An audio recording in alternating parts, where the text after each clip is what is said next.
If you're lying here tonight and your mind is still spinning, thoughts circling, worries replaying, moments you wish had gone differently, please know this: what you need right now isn't more control. It's a gentle release.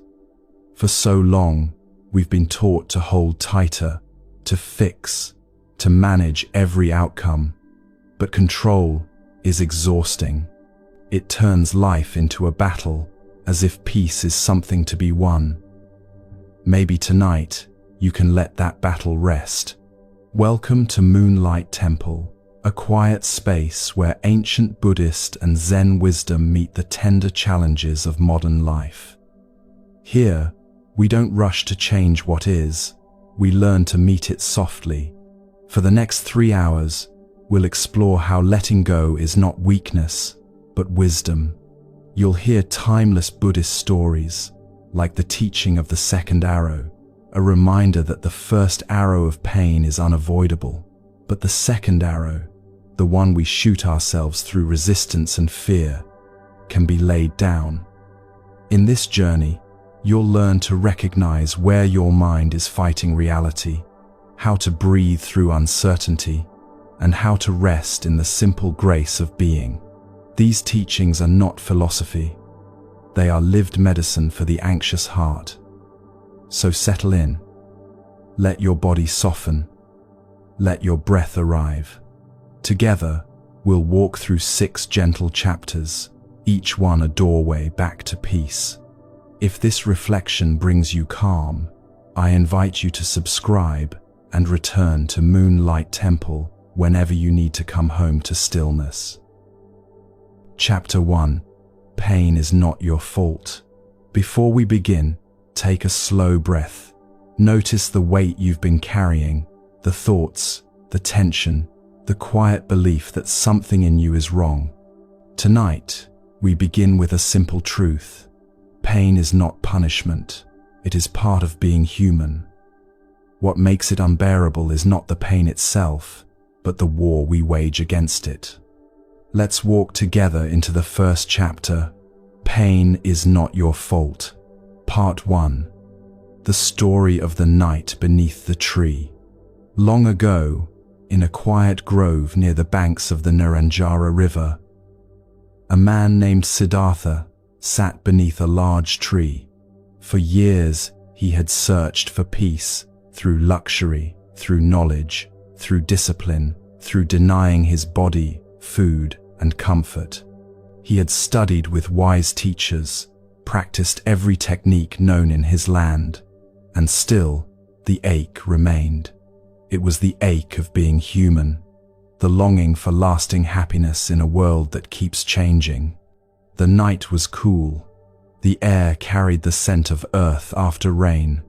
He had eaten a simple meal, a bowl of rice milk offered by a kind village girl, and now he sat down on the soft ground, resolving not to rise until he understood the truth of his pain. There was no more running, no more fighting, no more pretending that perfection could be found outside himself. He simply sat and watched. At first, his mind raced. Memories flooded in. His childhood in a palace, the comfort he had left behind, the fear of sickness, aging, death. Then came desire, the wish to control, to fix, to know, to escape. But slowly, as the night deepened, something began to change. He noticed that each thought, no matter how powerful, rose and fell like waves on a vast sea. Each feeling of fear or longing appeared, shimmered for a while, and disappeared again, and he, the one watching, remained. Through hours of silence, he observed how pain was born and how it faded. He saw that suffering did not come merely from hunger or from loss or from imperfection, but from the mind's resistance to what is. When he wanted pleasure to last, pain began. When he rejected discomfort, pain deepened. When he clung to ideas of how things should be, the heart tightened and peace dissolved. As dawn began to color the horizon, the man under the tree saw something that changed the course of human history. He realized that pain was not a punishment, not proof of weakness, not a curse from the heavens. Pain was part of the design of life, a sign that things change, that everything living moves and transforms. But suffering, that unbearable weight we carry in our hearts, is what happens when we refuse to move with life's changing rhythm. In that moment, Siddhartha became awake, not to a new world, but to the one that had always been here. The birds sang, the wind moved through the leaves, the river flowed just as it always had. But now, he saw with clear eyes, suffering was not the enemy to be destroyed. It was the teacher, showing where the mind clings and the heart closes. Freedom was not the end of pain, it was the end of fighting pain. He sat for a long while, watching the sun rise over the still river, and whispered softly to himself, "I am awake." The word Buddha would later mean the one who is awake, but he did not think of titles or holiness that morning. He simply felt peace, the quiet joy of no longer running from what was true. As this story has traveled across centuries, people have imagined great lights or miracles that night. But the miracle was simple. A human being stopped resisting his humanity. He stopped blaming himself for suffering. He stopped believing that pain meant he was broken. That realization, more than any supernatural event, was the awakening that has echoed through generations. When the Buddha opened his eyes, he did not see a perfect world. He saw sickness, old age, and death continuing around him. But he also saw kindness, generosity, laughter, and the beauty of impermanence. He saw that everything, even sorrow, was part of an endless dance, and in understanding that, he found compassion, not only for himself, but for every being that breathes. He spent the rest of his life teaching others not to fear suffering. He would walk from village to village, meeting farmers, kings, merchants, and beggars, telling them there is a way to be free, not from life, but within life. He spoke of the Four Noble Truths, not as a creed to memorize, but as a map anyone could follow to peace. But before he spoke of truths, he always began with gentleness. First, he would say, "Know this, pain is not your fault." Because only when we release the shame of suffering can we truly begin to understand it. Imagine him sitting there, cross-legged under the fig tree, the morning sun touching his face. He is not smiling in triumph, but in tenderness. He has seen that every tear ever shed was not wasted, that suffering, when seen with awareness, opens the heart to love. He has seen that every fear we carry comes from forgetting our connection to all that is alive. He has seen that when we stop calling pain wrong, something within us begins to heal. As you listen now, perhaps you can sense a little of that same stillness. Beneath your own restless thoughts, there is a quiet awareness, watching, just as he watched. That awareness has never been broken. It does not judge your struggles or compare your journey to anyone else's. It only waits for you to notice it, to come home to it. There is a passage in an old text that says, "Within the heart of every person lies the seed of awakening." You don't have to sit under a sacred tree to find it. You only need to pause long enough to see what's already here. Breath moving, life unfolding, the simple miracle of existing. The story of the Buddha's awakening is not meant to be a legend about someone else's perfection. It is a mirror for our own potential. Each of us, in our own quiet way, has a Bodhi tree. The moment we stop running, sit still, and turn toward our pain with open eyes. Perhaps tonight is that moment for you. Maybe you've spent years searching for peace through control, achievement, or constant self-improvement. Maybe you've tried to silence your anxiety, fix your sadness, or outrun loneliness. But what if, just for tonight, you stopped fighting? What if you could see that nothing in you needs fixing, only gentle understanding? Because here is what the awakened one discovered. The moment you stop seeing pain as proof of failure, it transforms. It becomes a messenger, a teacher. It invites you to meet yourself where you are, not where you think you should be. There is a simple story told by the Buddha to a group of disciples who asked him, "Why do we suffer?" He looked at them with quiet compassion and said, "Because we shoot ourselves with the second arrow. The first arrow," he explained, "is life, the inevitable pain of being alive, illness, loss, change, disappointment. The second arrow is the one we shoot ourselves when we resist the first, when we say, 'This shouldn't be happening to me.' The pain of the first arrow may sting, but the second arrow creates suffering that lingers." The Buddha didn't say this to judge or shame anyone. He understood how natural it is to resist pain. We all want comfort, safety, love, and certainty. But the mind, in its desperation to escape what hurts, often makes things worse. We replay conversations, rehearse fears, and try to control what cannot be controlled. This is the second arrow, the endless tightening around what simply is, he told his listeners. The wise person feels the first arrow, but not the second. Imagine what that means. You can feel sadness without drowning in it. You can face loss without collapsing into despair. You can acknowledge fear without letting it rule you. The pain still exists, but the war against it ends. And when the war ends, peace quietly returns. There is another moment from the Buddha's life, gentle and often overlooked. After his awakening, he returned to the same riverbank where he had once nearly died of starvation. He saw the reflection of his face in the water, thin, lined, aged by struggle, and he smiled. The smile was not of pride, but of forgiveness.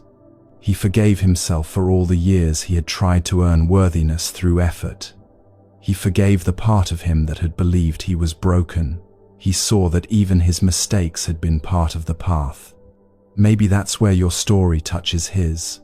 Maybe there's something in your life you're ready to forgive, not because it was right, but because you're tired of carrying the second arrow. Forgiveness, in this sense, isn't about forgetting what happened. It's about releasing the belief that you should have been different, that life should have gone another way. Imagine, for a moment, that you are sitting under that same tree. You feel the ground beneath you, steady and cool. The leaves above you whisper in the wind. The river moves endlessly, neither hurried nor still. You notice that your breath, too, flows like that river, coming and going, not under your control, yet always here. Each breath says, "This moment is enough." If your heart feels heavy, let it rest for a while in that awareness. You don't have to understand everything. You don't have to solve your life tonight. Just breathe. Feel the simple truth that being alive is a miracle in itself. The Buddha's realization was not about escaping life. It was about waking up to its wholeness. He saw that joy and sorrow, birth and death, gain and loss are all waves on the same ocean. None of them can harm the depth beneath. And in seeing that, he smiled, not because suffering was gone, but because he was no longer lost inside it. When people asked him later how to live without suffering, he said, "Walk the path of understanding." That path begins with the first, noble truth, to see clearly that life includes discomfort, not to dwell in it, but to stop pretending it shouldn't be there. When we accept that, a space opens, space for compassion, for patience, for love. Pain, when held gently, becomes tenderness, and tenderness, when allowed to stay, becomes wisdom. You might wonder, if pain is not my fault, then what am I to do with it? The answer begins simply: see it, feel it, listen to it, let it be part of you, not your enemy. The Buddha did not eliminate pain from his life. He befriended it, and through that friendship, he found peace deeper than pleasure, wider than comfort, more enduring than control. So as we enter this first chapter together, remember, you are not broken. You are not behind. You are not failing at peace. You are learning what every awakened being has learned, that suffering is not a flaw in you. It is the doorway through which compassion enters. When you stop blaming yourself for hurting, you begin to heal. When you stop resisting what hurts, you begin to understand. And when you begin to understand, peace finds you, not because you chased it, but because you stopped running away. Let this story rest with you tonight. Let it whisper its quiet truth. You are not the pain. You are the awareness holding it. You are not the storm. You are the sky in which it passes. You are not lost. You are already home. Part 2. The Teaching. When the Buddha rose from beneath the Bodhi tree, he did not speak of miracles or enlightenment as something distant or unreachable. Instead, he began with something so simple and direct that even a child could understand it. There is suffering. Those 3 words were the first doorway. They were not a prophecy or a punishment, but an honest look at what it means to live. To say there is suffering is not to be pessimistic. It is to be real. It is to open your eyes and say, yes, this too exists. Pain, loss, uncertainty, longing. None of these make us flawed. They make us human. When we stop pretending life should always be pleasant, we begin to see things clearly. We begin to breathe again. The Buddha called this first realization dukkha, a word that points to the unsmoothness of life. Like a wheel that doesn't fit quite right on its axle, things don't always turn easily. We want permanence, but everything changes. We want praise, but sometimes receive blame.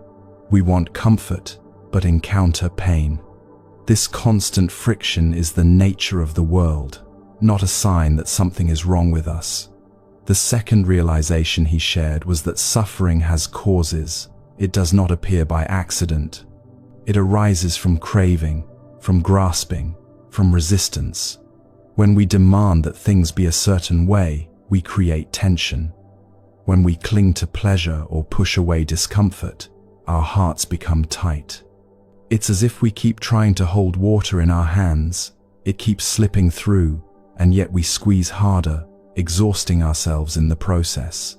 Craving takes many forms. Sometimes, it's the craving for control, to have life unfold exactly as we imagine.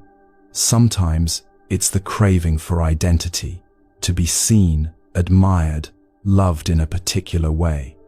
And sometimes it's the craving for permanence, to freeze a happy moment, to keep things from changing. Each of these desires comes from a simple misunderstanding, the belief that if we could just hold on tightly enough, we could escape loss. But life was never built to be held. It was meant to be experienced, flowing moment by moment. To see this is not to give up. It is to wake up. The Buddha's third realization was revolutionary. Suffering can end. Not because we can eliminate pain, but because we can transform our relationship to it. When we stop resisting the waves, we learn to float. When we stop identifying with the storm, we discover the calm sky beneath it. The mind that once clung and fought can learn to rest in awareness. He called this ending nirvana, not a place, but a state of freedom. It is the quiet extinguishing of the fires of craving and aversion. Imagine a lamp that burns because of oil. When the oil runs out, the flame naturally goes out. The lamp is not destroyed, it simply becomes still. In the same way, when we stop feeding the fires of I want and I hate, the mind becomes peaceful. And then came the fourth realization. There is a path to that peace. It is not random or mysterious. It can be walked step by step in the middle of ordinary life. The Buddha called it the Noble Eightfold Path. Right understanding, right intention, right speech, right action, right livelihood, right effort, right mindfulness, and right concentration. These are not commandments but directions, a gentle map for living in harmony with reality. Right here does not mean morally superior. It means aligned, like tuning an instrument until it resonates in harmony with the music of life. When your understanding is aligned, you see things as they are, not as you wish them to be. When your speech and actions are aligned, you move through the world without adding harm. When your effort is aligned, you stop forcing and begin flowing. This path begins not with striving, but with awareness. Awareness is the quiet space where wisdom can enter. Without awareness, even the most noble intentions can become another form of grasping. But with awareness, even small moments, washing a cup, walking across a room, listening to someone's sorrow, become sacred. The four noble truths are like four breaths. The first breath says, there is pain. The second says, it comes from resistance. The third says, it can end. The fourth says, here is the way. Every teaching of the Buddha is contained in these four truths, simple and compassionate, like a parent gently explaining the nature of fire to a child so they won't get burned. In our modern lives, the fire looks different. It might be anxiety, loneliness, exhaustion, comparison, or endless striving for success. But the nature of the fire is the same, wanting what is not here and rejecting what is. When you're caught in that cycle, pause and remember the first truth. It's okay to hurt. There's nothing wrong with this moment of struggle. The fact that you're aware of your pain means you've already begun to awaken. Pain seen clearly is already transforming into understanding. The second truth reminds us to look gently at our reactions. Ask yourself, what am I clinging to right now? What am I pushing away? It might be an outcome, an image, a feeling, a person. Often, beneath the noise of our thoughts, there's a soft voice saying, I just want to be safe. I just want to be loved. I just want to be okay. That longing is innocent, but when it hardens into demand, it becomes suffering. The third truth brings hope, but not in the ordinary sense of hoping for a perfect life. It offers the hope of peace within imperfection. You don't have to wait for everything to be fixed before you can rest. You can rest now, even in the middle of the storm. The Buddha said, peace is found in the heart that has stopped striving. And the fourth truth gives us the tools. To live with right understanding is to see that everything changes. To live with right intention is to wish no harm. To speak and act rightly is to be honest and kind.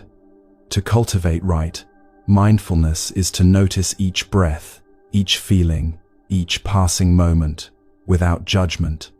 To practice right concentration is to let the mind rest gently on what is true, rather than chase what is temporary. These are not rules for monks, they are invitations for anyone who breathes. The path is walked not in temples or mountains, but in the quiet spaces of everyday life, in the way you greet your morning, how you listen to someone you love, how you respond when things don't go as planned. The essence of these teachings can be felt in a single breath. Inhale, and you accept that life is here.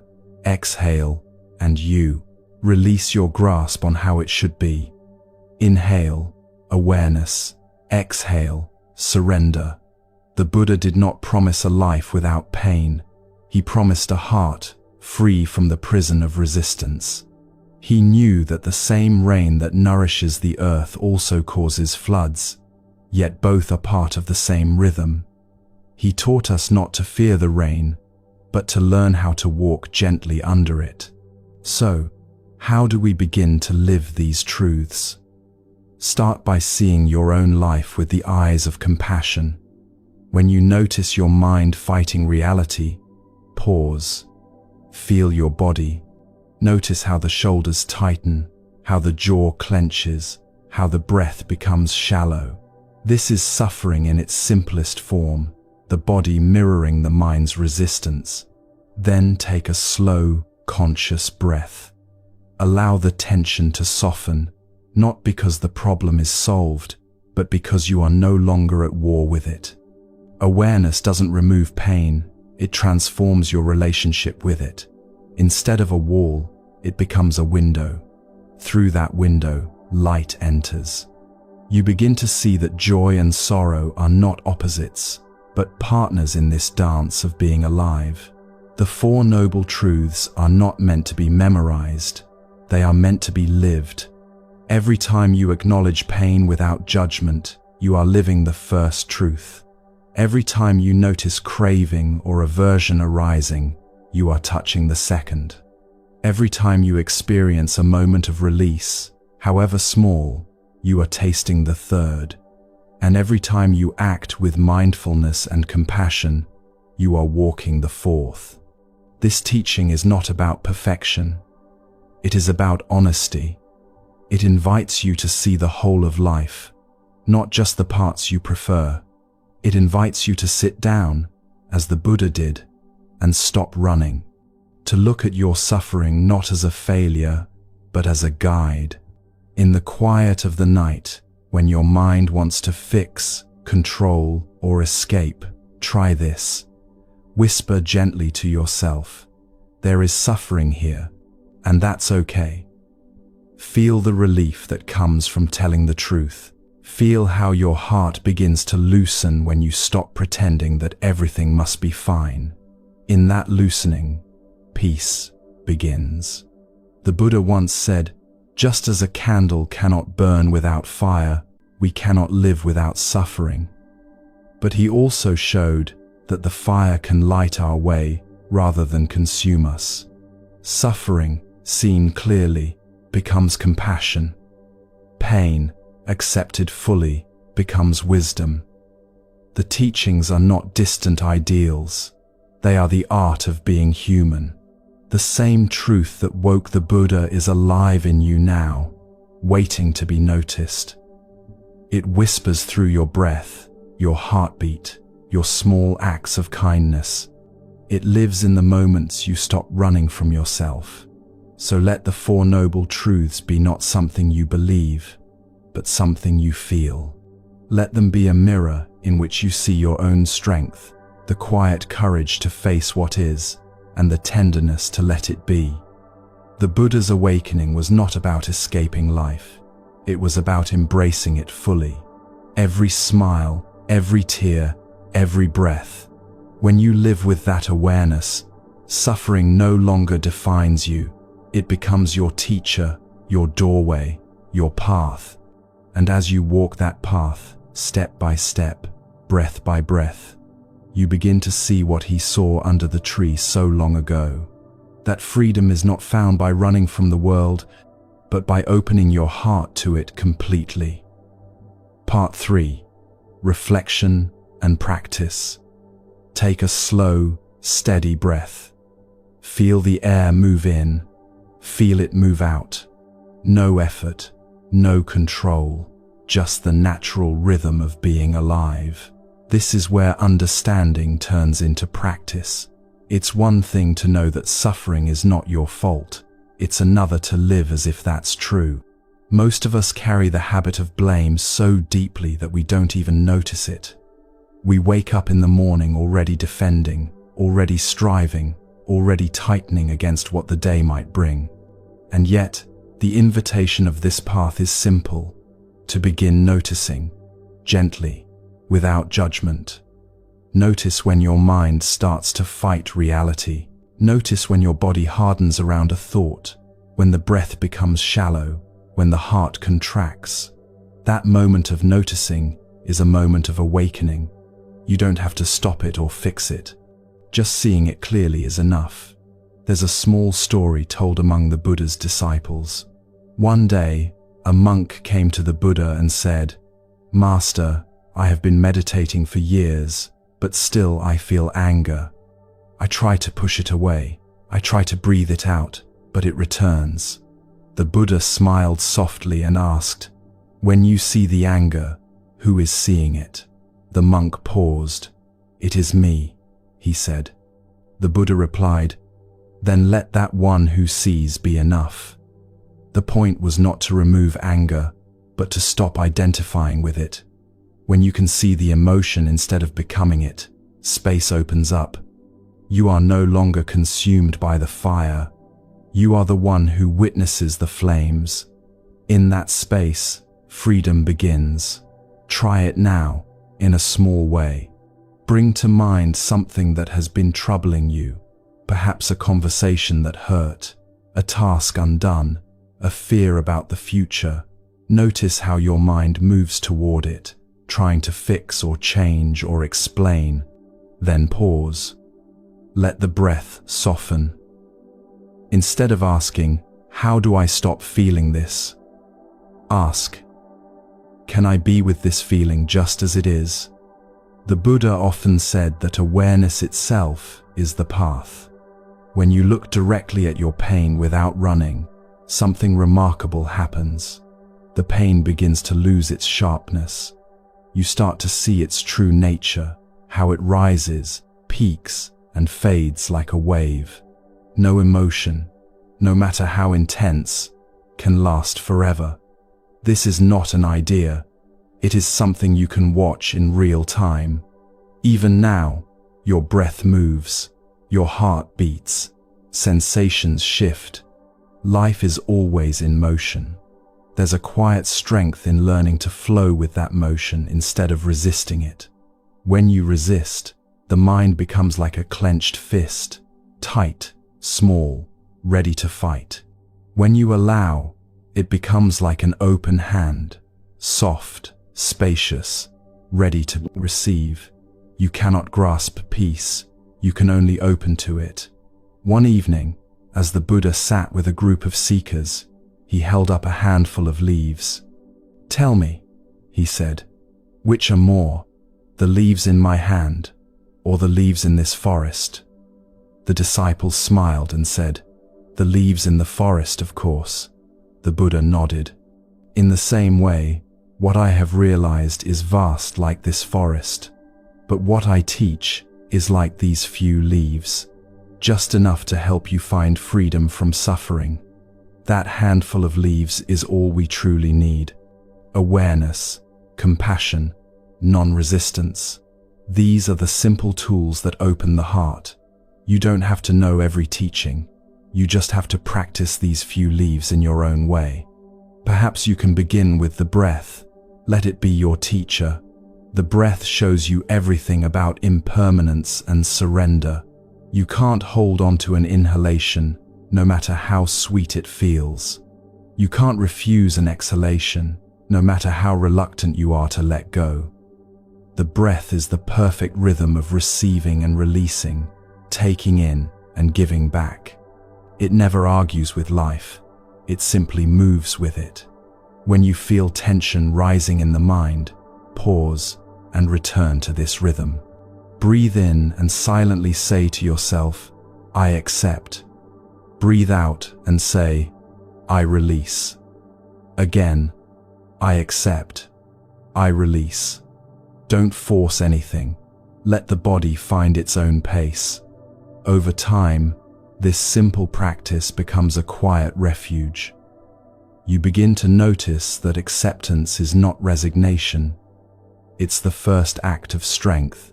There's an old teaching that says, whatever you resist persists. It's not a moral rule, but a law of energy. What you fight, you feed. Every time you replay an argument in your mind, it grows. Every time you tighten around fear, it deepens. But when you stop feeding the cycle, when you meet it with awareness instead of struggle, it begins to fade. Think of a knot in a rope. If you pull harder, it only tightens. But if you stop tugging, if you loosen your grip and examine how the rope is twisted, you can slowly undo it. The same is true of the knots in your mind. They are undone not through force, but through gentle understanding. So much of our suffering comes from the belief that life should feel different from how it is. But the Buddha's teaching reminds us, reality is not the enemy, it is the ground on which awakening stands. Each moment, just as it is the only doorway to peace. When you can meet reality as a friend instead of a foe, your whole relationship with life transforms. This doesn't mean you stop caring or stop acting. It means you act from clarity, not from desperation. You respond rather than react. When pain arises, you no longer say, "Why me?" Instead, you whisper, "Ah, here you are." You meet it like an old teacher, not a thief in the night. As you practice this, your heart begins to soften in ways you might not expect. You start to notice beauty in places you once overlooked. The sound of rain, the warmth of sunlight on your skin, the simple kindness of a stranger's smile. These small moments of grace become the evidence that peace is possible, even in an imperfect world. There is a passage that says, "In this very body, in this very life, is the path to liberation." It means you don't have to escape the world to find stillness. You don't have to go to a mountain or a monastery. The sacred ground is right where you stand, when you wash the dishes, when you comfort a child, when you sit quietly with your own thoughts. The ordinary becomes holy when it's touched by awareness.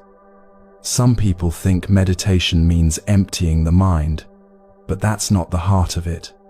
Meditation is intimacy with yourself. It's the gentle turning toward whatever is here: joy, sorrow, boredom, restlessness, and saying, "I see you." You don't push anything away or pull anything closer. You just breathe and observe.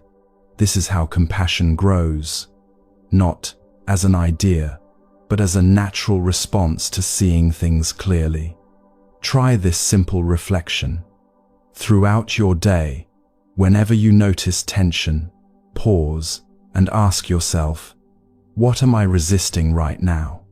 It might be a feeling, a situation, or even your own fatigue. Then ask, can I allow this, just for now? You may find that allowing doesn't mean liking or agreeing. It simply means not adding extra pain on top of what's already here. When you practice allowing, even briefly, a small miracle happens. Life begins to feel more spacious. The moments that used to overwhelm you become lighter. You start to sense that peace was never gone. It was just hidden beneath the noise of resistance. The Buddha compared the mind to a pond.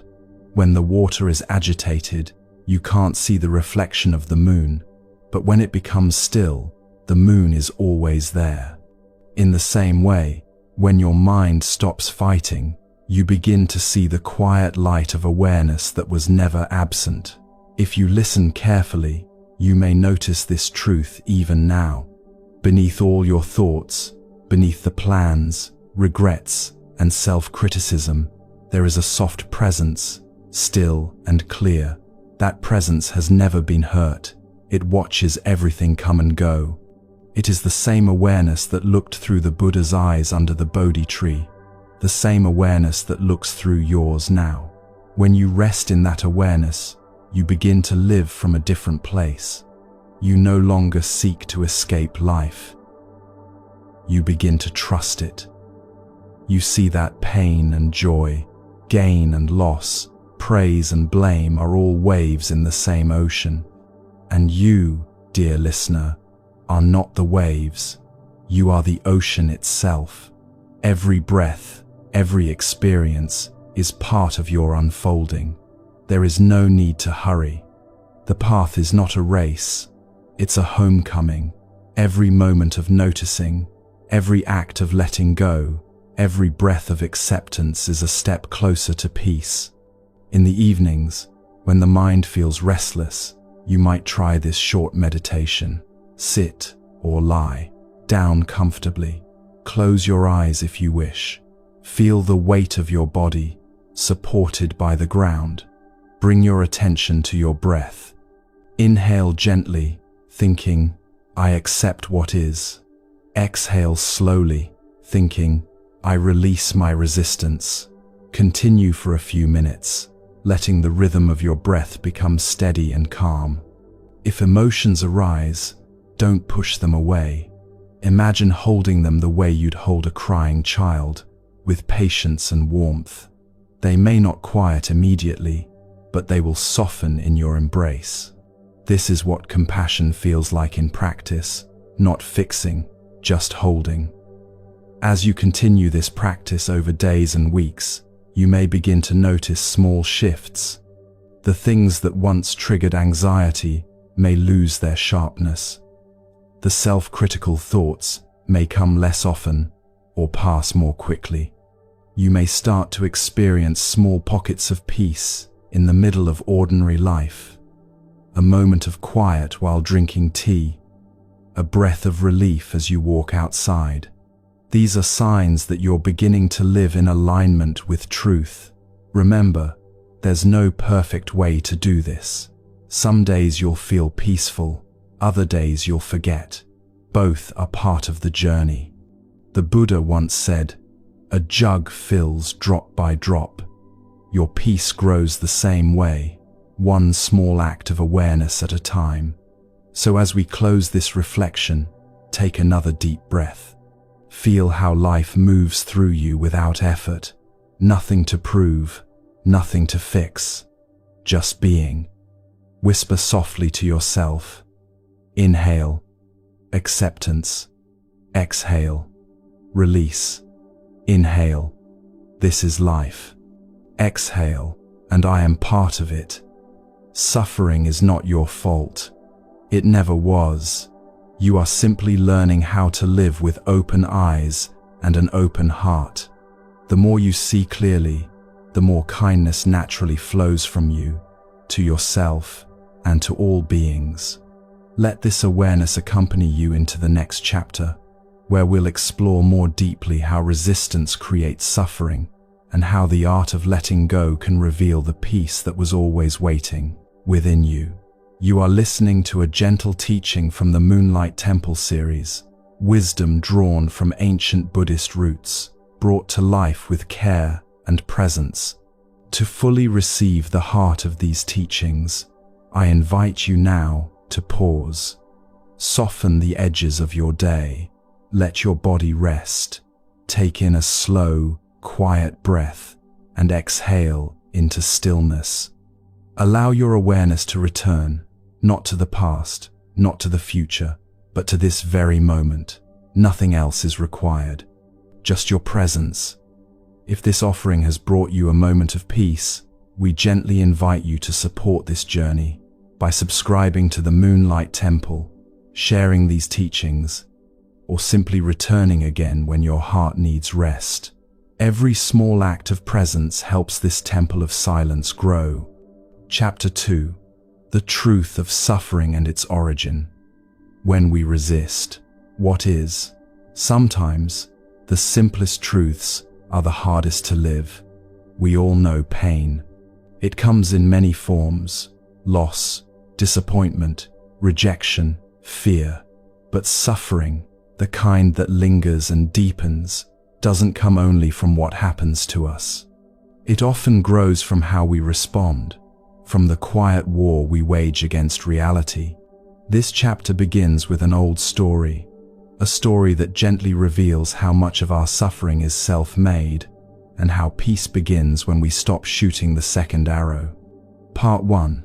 The story of the man struck by 2 arrows.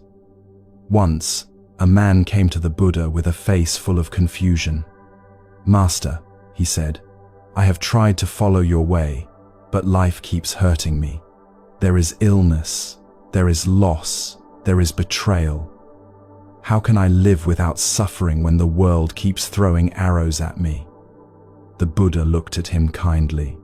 "Tell me," he asked, "if someone is struck by an arrow, does it hurt?" The man nodded. "Of course it hurts. And if that same person is struck by a second arrow," the Buddha continued, "does it hurt even more?" "Yes," said the man, "twice as much." The Buddha smiled, softly. "In life," he said, "the first arrow is unavoidable. It is the pain of being human, the natural wound that comes with change, loss, aging, disappointment. But the second arrow, that one we shoot ourselves, it is the pain of resistance, the thought that says, 'This should not be happening to me.' The first arrow makes us bleed. The second keeps the wound from healing." The man sat silently, and the Buddha went on, his voice quiet and steady. "You cannot stop the first arrow, but you can choose whether or not to release the second. That story, simple as it sounds, is a mirror for our daily lives. The first arrow might be a harsh word from someone you love, a sudden illness, or a plan that falls apart. The second arrow is what happens after, the inner commentary that follows us long after the event is over. Why did they say that to me? What if this never gets better? How could I have been so foolish? Each thought, each judgment, is another arrow we aim at ourselves. The Buddha's teaching was not a denial of pain. It was an invitation to meet pain with wisdom. He knew that to be alive is to be vulnerable. No amount of success or spirituality can protect us from the realities of change. But what we can learn, he said, is to stop multiplying our pain. Imagine you are walking through a field barefoot, and a thorn pierces your foot. That is the first arrow, sharp, immediate, real. If you stop and carefully remove it, the pain will pass. But if you start shouting at the ground, blaming the thorn, cursing yourself for walking there, and replaying the story again and again in your mind, that is the second arrow. You are now suffering far more than the thorn ever caused. Most of us live our whole lives in the echo of the second arrow. We replay conversations that ended years ago. We build whole identities around our wounds. We hold on to anger as if it could protect us. Yet beneath all that noise, the truth remains simple. Life's pain hurts, but it does not have to imprison us. The Buddha once said, "Pain is certain, suffering is optional." It doesn't mean that we can avoid feeling hurt or sadness. It means that we can stop fueling them with resistance. Pain is like a passing storm. Suffering is the act of holding the storm inside long after the sky has cleared. Think of the last time something painful happened to you. Maybe someone disappointed you. Maybe your body ached or your plans fell apart. The pain itself may have lasted a moment or a day, but how long did you hold it? How long did you carry the story of it in your heart, repeating it, resisting it, letting it define you? That's the second arrow at work, the invisible one we never see ourselves shoot. The Buddha taught this story not to shame anyone, but to awaken kindness. He knew that self-blame is just another arrow. The practice is not to condemn yourself for suffering, but to become aware of it. Awareness is the hand that lowers the bow. Once you see the second arrow for what it is, you can stop the cycle. In the story, the Buddha's voice was full of compassion. He didn't tell the man to be strong or to ignore his pain. He simply pointed out that there is a space between what happens and how we respond. In that space, freedom lives. The mind that can see the first arrow clearly can choose not to release the second. That space is what mindfulness opens in us. When we pause and breathe, we begin to see the difference between pain and the reaction to pain. We see the thought rising, "This shouldn't be happening," and instead of believing it, we simply notice it. The noticing itself changes everything. It is like waking up from a dream where you were being chased. The moment you realize you were dreaming, the fear dissolves. The story of the two arrows is not just about great tragedies. It's about everyday life. Someone cuts you off in traffic, and before you know it, anger rises, the first arrow. Then your mind begins its commentary. People are so rude. Why is this always happening to me? I can't stand this world anymore. The anger grows. Second, third, fourth arrows. If you pause instead, take a breath, and recognize, the first arrow has landed. You may feel a momentary sting, but the storm ends there. This doesn't make you passive, it makes you wise. Because when you stop shooting the second arrow, you can act from clarity instead of reactivity. You can still set boundaries, speak truth, or take action, but you do so without poisoning yourself with resentment. It's easy to think of the first arrow as external, something that comes from others, but often, the arrows we feel most sharply are the ones we aim at ourselves. I'm not good enough. I should have done better.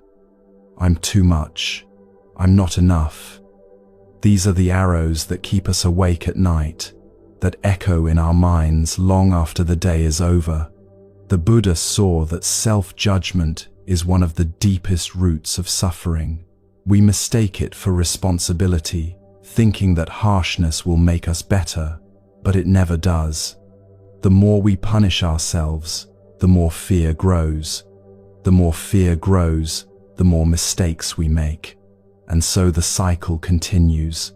What breaks the cycle is tenderness, not as sentimentality, but as a clear seeing that says, this too is part of being human. The next time you catch yourself in self-blame, notice it. Notice the tone of your inner voice. Would you speak that way to a dear friend, to a child? Then offer yourself the same kindness you would offer them. That moment of self-compassion is how you put down the second arrow. The Buddha taught that wisdom without compassion is dry, and compassion without wisdom is blind. Together, they form the middle way, the path that neither indulges pain nor denies it. To see suffering clearly is wisdom, to hold it gently is compassion. When the two meet, the heart becomes free. It's said that after telling this story, the Buddha remained silent for a long time. The listeners sat quietly, the night air soft around them, each person reflecting on their own arrows. Some realized how they had carried old grievances for years. Others saw how their anger at the world was really anger at themselves. And one by one, they began to understand that healing was not about changing the past, but about releasing their grip on it. The story of the two arrows reminds us that life is not meant to be perfect. The path of awakening does not remove pain. It teaches us how to hold pain without becoming it. It teaches us that peace does not come from controlling life, but from meeting it with an open heart. When we stop shooting the second arrow, we begin to experience what the Buddha called dukkha nirodha, the cessation of suffering. It's not an abstract state. It's a simple, quiet relief.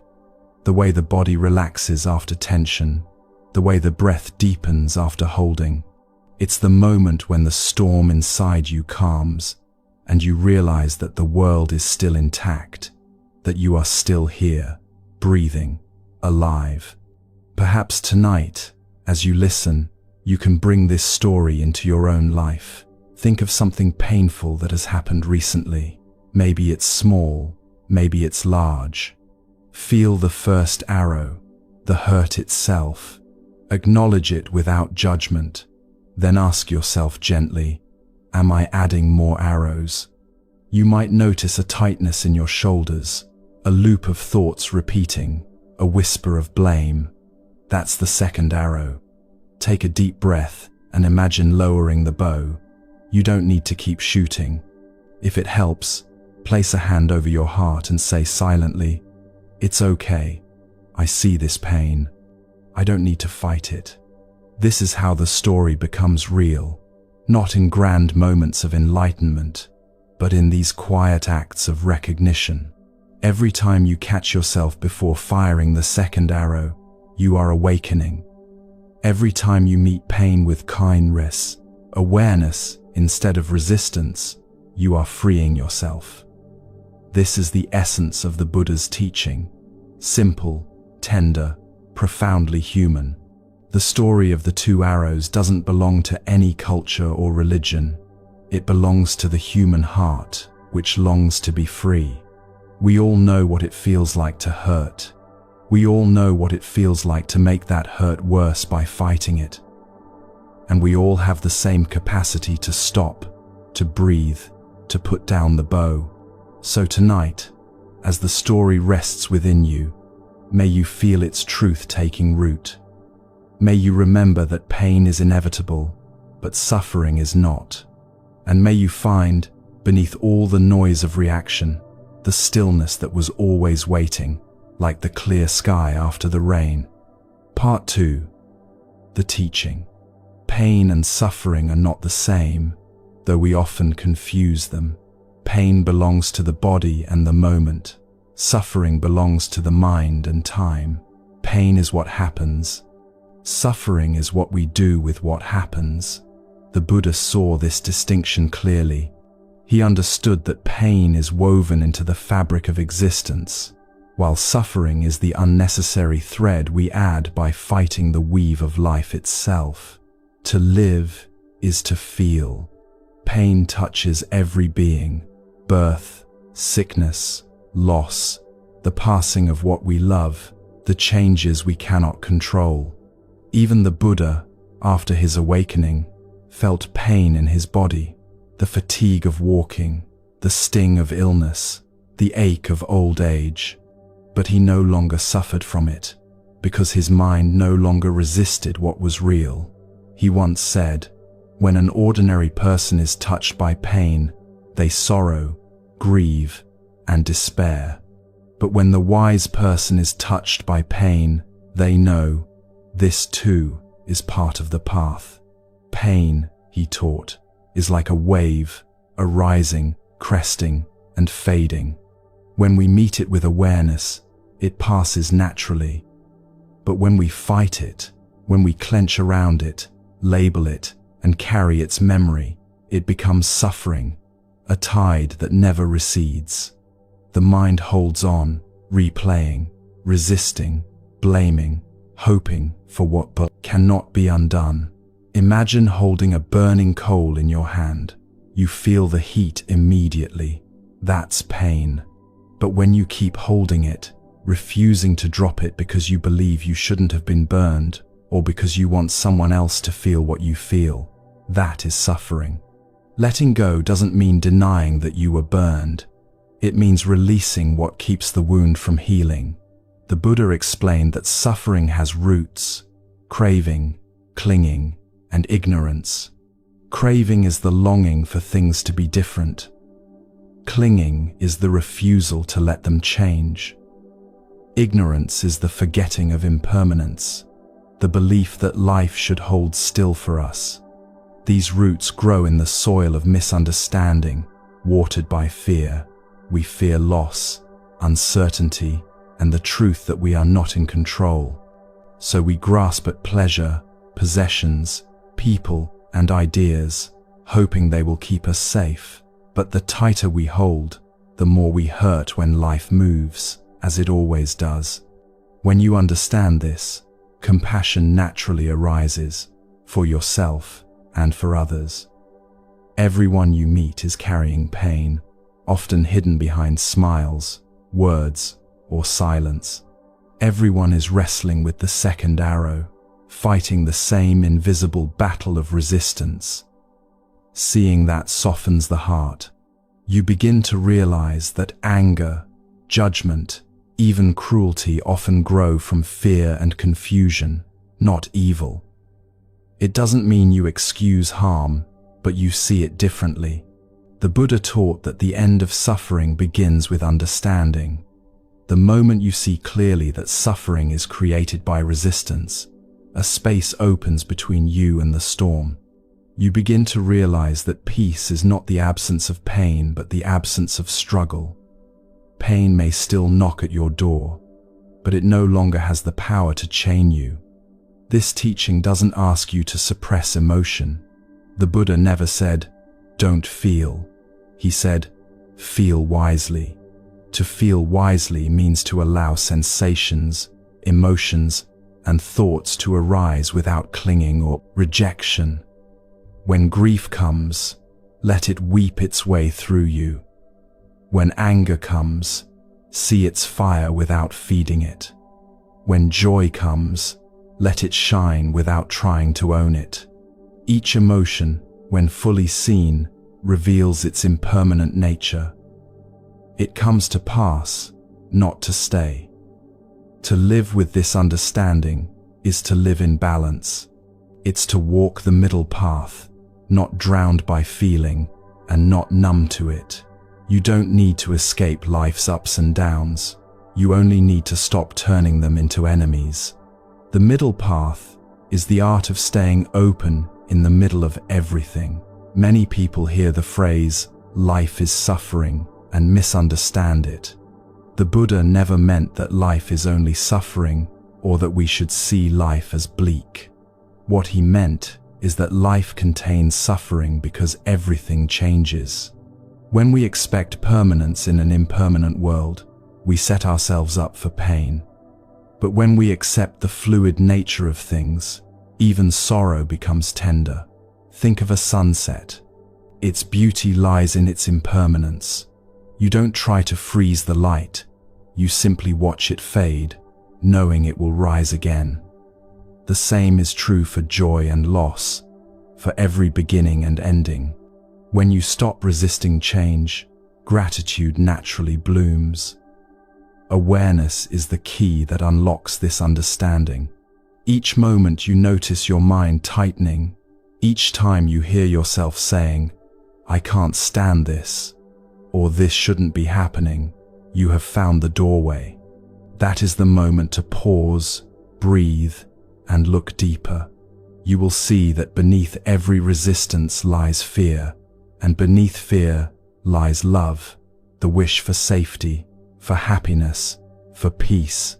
When you see that clearly, even fear softens. In one of his talks, the Buddha said, "Just as the rain falls on all beings without discrimination, so does understanding nourish every heart that is open." Pain does not make you unworthy. It makes you alive. Suffering does not mean you are failing. It means you are learning where the mind still resists. Every time you meet that resistance with awareness, you are dissolving ignorance drop by drop. You might begin to notice this teaching in your own body. When resistance arises, it shows itself physically. Your shoulders tense, your jaw tightens, your chest feels heavy. These are signs that the second arrow has landed. The body mirrors the mind's battle. But the good news is that the body can also lead the mind back to peace. When you soften your breath, relax your shoulders, and unclench your hands, the message travels inward. It's okay. We don't have to fight right now. The Buddha compared awareness to a lamp that lights the darkness. It doesn't remove the darkness by force. It simply reveals what's already there. In the same way, awareness reveals that pain is temporary and suffering optional. Once you see clearly, the illusion of control fades, and what's left is simple presence. When the mind stops demanding that the world obey its wishes, an unexpected joy arises, the joy of being in harmony with life instead of in conflict with it. This joy is quiet, not dramatic. It feels like resting after years of running. It feels like returning home to yourself. Even in difficult moments, this joy is available. When the body aches, when the heart breaks, when uncertainty looms, you can still find that small, still space within, the space that doesn't demand things to be different. It's not indifference, it's freedom. This is what the Buddha meant by right view, seeing clearly that life's flow cannot be stopped, but it can be understood. Pain reminds you that you're alive. Resistance reminds you that you're still learning. The two together can guide you toward awakening. As you listen to these teachings, remember that understanding is not achieved through effort. It grows quietly, like a seed that sprouts when the soil is ready. You don't have to force it. Just keep noticing. Keep breathing. Keep softening the places that tighten when life doesn't go your way. Over time, the distinction between pain and suffering becomes clear, not because you memorize it, but because you feel it. The Buddha once told his students, "Just as the great ocean has one taste, the taste of salt, so my teaching has one taste, the taste of freedom." Freedom doesn't come from avoiding pain. It comes from no longer fearing it. When you no longer fear pain, you live with an open heart. You can love more deeply, listen more fully, and walk through the world with grace. Pain is part of life. Suffering is not inevitable. The difference lies in how you meet what arises. Meet it with resistance, and you'll drown in it. Meet it with awareness, and you'll float. Meet it with love, and you'll find peace. So as you breathe now, notice the simple rhythm of your body. Life breathes itself through you, no forcing, no holding. That is the teaching made alive. That is wisdom in motion. Let the breath remind you that peace is not found somewhere else. It's here, in the soft space between what is happening and how you meet it. The Buddha's message was never meant for scholars or saints. It was for all who breathe, for all who feel. It was a reminder that within each of us lies the same capacity to wake up, to see clearly, and to be free. And as you sit with this, know that even your struggle to understand is not wrong. Every step, even the painful ones, is part of the path. Awareness will carry you forward as gently as a river carries a fallen leaf. Part 3. Reflection and practice. Take a deep, slow breath. Feel it move through your body. Notice where the breath meets tension, the shoulders, the jaw, the chest. These are the places where resistance lives. They're not enemies to fight, only signals to listen to. Every tightness in the body is a story of holding on. Every shallow breath is a whisper that says, "I don't want this to be happening." This is where awareness begins, not in grand spiritual moments, but in these quiet, ordinary recognitions. When the Buddha spoke of the second arrow, he wasn't describing something abstract. He was describing the small daily ways we resist life. The sigh when things don't go as planned, the frustration towards someone's words, the quiet self-criticism after a mistake. These are not dramatic acts of suffering. They are subtle habits of resistance. And yet, they accumulate, layer by layer, until peace feels out of reach. To begin untangling this, you don't need to force yourself to be peaceful. You only need to pause and see. The practice starts with awareness. Awareness is like a gentle light. It doesn't judge, it simply reveals. When you notice your shoulders tightening or your thoughts racing, That noticing itself is an act of kindness. You are saying to yourself, I see you. Try this right now. Let your attention move slowly through your body. Notice where there is softness, where there is contraction. Don't try to change anything. Just feel. You may find that awareness alone brings a small release, as if the body sighs in relief, grateful to be seen. The Buddha taught that when we see suffering clearly, it begins to dissolve. Not because the pain disappears, but because the layer of resistance melts away. The energy we once used to fight reality can now be used to care for it. This is how awareness transforms into compassion. In everyday life, this means noticing the second arrow as it rises. When someone speaks harshly, you may feel hurt. That's the first arrow. Then comes the thought, they always treat me this way. I don't deserve this. Why do people never understand me? That's the second arrow forming. The mind loads the bow. But you have a choice. You can take a breath. You can feel the sting of the first arrow. Let it be what it is, and lower the bow before firing the second. At first, this practice feels subtle. The mind wants to rush back into old habits of reaction. But over time, you'll begin to notice something profound. Peace is not the absence of difficulty, it's the absence of inner war. You can still experience pain, but without the extra layer of struggle. You can still face challenges, but without losing your center. The Buddha once said, what we resist, we become bound to.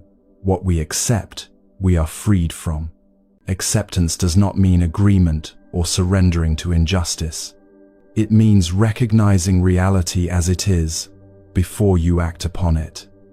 Without acceptance, even your good intentions are clouded by fear or anger. With acceptance, you act from clarity. Imagine you're standing in a river, and a strong current begins to pull.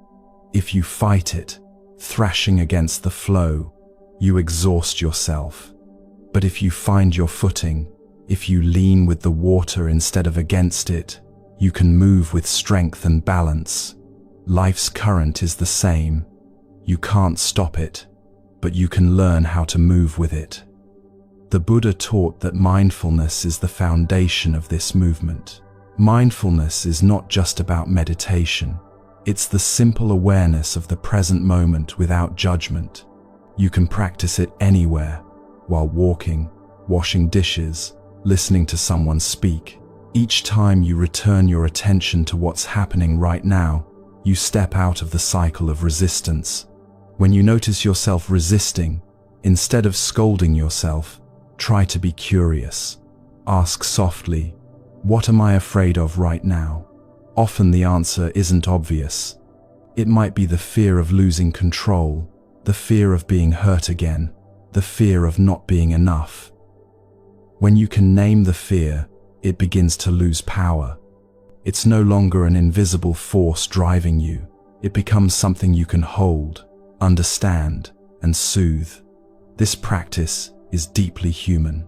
It doesn't require perfection. Some days, you'll catch the second arrow before it flies. Other days, you'll realize it after it's already struck. Both moments are opportunities for awakening. The Buddha never expected anyone to walk the path flawlessly. He simply said, begin again. Every breath is another chance to notice, to soften, to see clearly. Try this gentle reflection. The next time you feel irritation, pause and feel your body. Where is it? Maybe in the chest, the stomach, the throat. Stay with the physical sensation rather than the story about it. The mind will want to explain or justify. Let it rest. Focus on the feeling itself, its texture, its warmth, its movement. Notice how, as you watch it, it begins to shift. Everything that is seen clearly begins to change. The Buddha compared this awareness to sunlight melting frost. The frost doesn't need to be forced away. It naturally softens when the light touches it. Your awareness is that light. Your resistance is the frost. You don't need to fight it, only to shine awareness on it, again and again. There's another subtle part of this practice, learning to see resistance, not as failure, but as a teacher. Every time you catch yourself fighting what is, you have found a doorway to understanding. Resistance points to where we're still holding illusions of control, of permanence, of separation. Instead of asking, how do I get rid of this? Ask, what is this showing me? Each resistance reveals an invitation to grow gentler, wiser, freer. As you cultivate this way of seeing, compassion naturally extends outward. You begin to recognize resistance in others, the anger that hides pain, the defensiveness that hides fear. You start to meet people not at the surface of their reactions, but at the level of their humanity. This doesn't mean you excuse harmful behavior, but you respond to it from understanding rather than judgment. The Buddha said, hatred is never ended by hatred, but by love. This is an eternal law. That love begins within you. It begins the moment you decide to stop fighting yourself. When you stop demanding that you be calmer, better, happier, you begin to touch the peace that was always there. You realize you don't have to fix yourself. You only have to stop resisting the parts that hurt. In one of his final talks, the Buddha told his followers, "Be a light unto yourselves." He meant that awareness is your own lamp. It shows you the way through darkness. You don't need to borrow anyone else's light. Every time you notice your suffering and meet it with kindness, you are tending that inner lamp.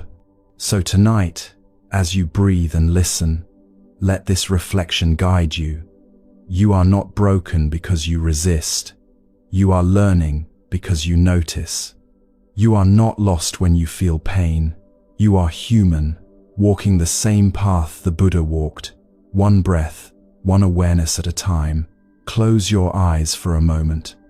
Feel your body supported by the ground beneath you. Take a slow breath in and a long breath out. Whisper to yourself, in this breath, I see what is. In this breath, I release what I fight.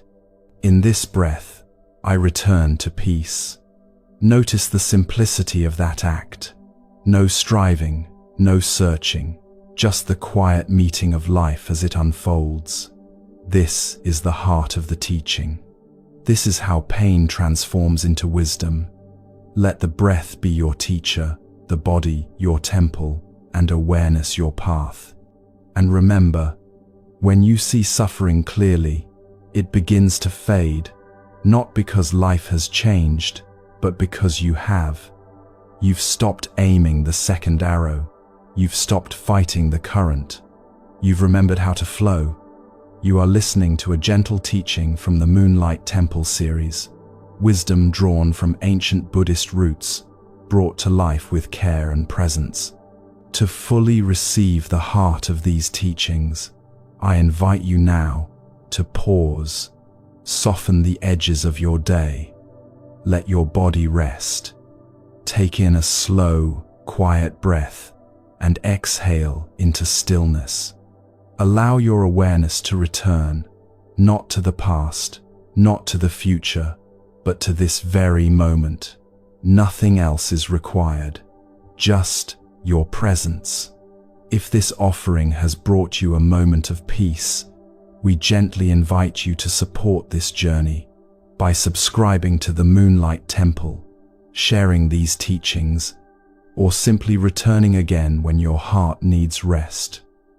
Every small act of presence helps this temple of silence grow. Chapter 3: The Origin of Suffering, Resistance and Attachment. Before we step into this next reflection, take a moment to breathe. Life is always changing, quietly, endlessly. Nothing stays the same for long, not the seasons, not the people we love, not even the thoughts that pass through our minds. The truth of impermanence can feel unsettling at first, but within it lies the key to peace.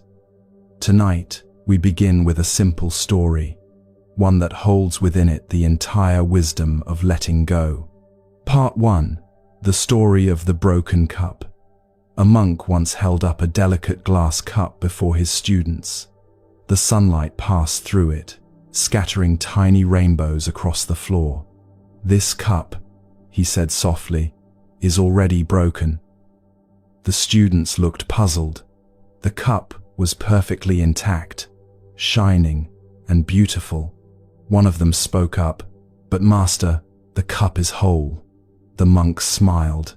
"To me, it is already broken. I know one day it will fall, or a hand will slip, or the wind will knock it down. When that happens, I will not cry, because I have already accepted its nature. Until then, I will enjoy drinking from it. I will admire its beauty. I will care for it tenderly. But when it breaks, I will smile and say, 'Of course.'" The room fell silent. The students began to understand. The monk wasn't being cold or detached. He was deeply alive to the present. Because he knew the cup would one day be gone, he could love it more fully now.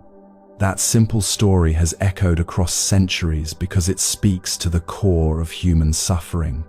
We are like the monk's students, often clinging to things as if they will last forever. We hold on to people, moments, possessions, and identities, hoping they will stay unchanged. But the truth of life is that everything is in motion. When we forget this, we suffer. The broken cup is not just about objects, it is about everything we care for. Relationships change, bodies age, feelings shift. Even the happiest moments fade into memory. This is not a flaw in life, it is life's very rhythm. The monk's wisdom was not about learning to care less, but learning to care without clinging. He didn't stop loving the cup because it would break. He loved it more gently, more honestly, knowing that nothing can be held forever. When the Buddha spoke of attachment, he wasn't condemning love or joy. He was describing the suffering that comes when we try to possess what cannot be possessed. The beauty of the cup is in its fragility. The beauty of life is in its impermanence. Every joy is precious, precisely because it will end. We often say, "I can't bear to lose this." But the truth is, everything we love, we will one day lose. Or more accurately, everything we love will change. The cup will fall, the flower will wilt, the child will grow, the moment will pass. And yet, this is not tragedy. It is the constant reminder to be awake, to be present, to say thank you before the cup shatters. Imagine holding a handful of sand. If you squeeze tightly, the grains slip through your fingers. But if you hold them lightly, the sand stays. Life is like that. We cannot grip it without losing it. Only when we hold it gently do we truly experience it. The monk's awareness of the cup's eventual breaking was not pessimism, it was freedom. He was free from the shock and grief that come when we forget the nature of change. He could love fully, without fear. To know something will end is not to despair. It is to live more deeply while it lasts. Think of the people in your life. Think of a conversation, a smile, a moment of laughter. Each is fleeting, but when we know that, we stop taking it for granted. We stop waiting for some future happiness. We start seeing that this breath, this touch, this glance is everything. The monk's teaching invites us to live with an open heart in an impermanent world. When we deny impermanence, we resist life. When we accept it, we begin to flow with it. Resistance says, "This should stay." Acceptance says, "Thank you for being here." Resistance and attachment are two sides of the same coin. One pushes away what we dislike, the other clings to what we enjoy. Both create suffering because both argue with reality. Life moves. We can fight that truth for a lifetime, or we can learn to dance with it. The monk's cup becomes a mirror. What in your life feels fragile right now? What are you afraid to lose? Perhaps it's a relationship, a dream, your youth, or even your sense of certainty.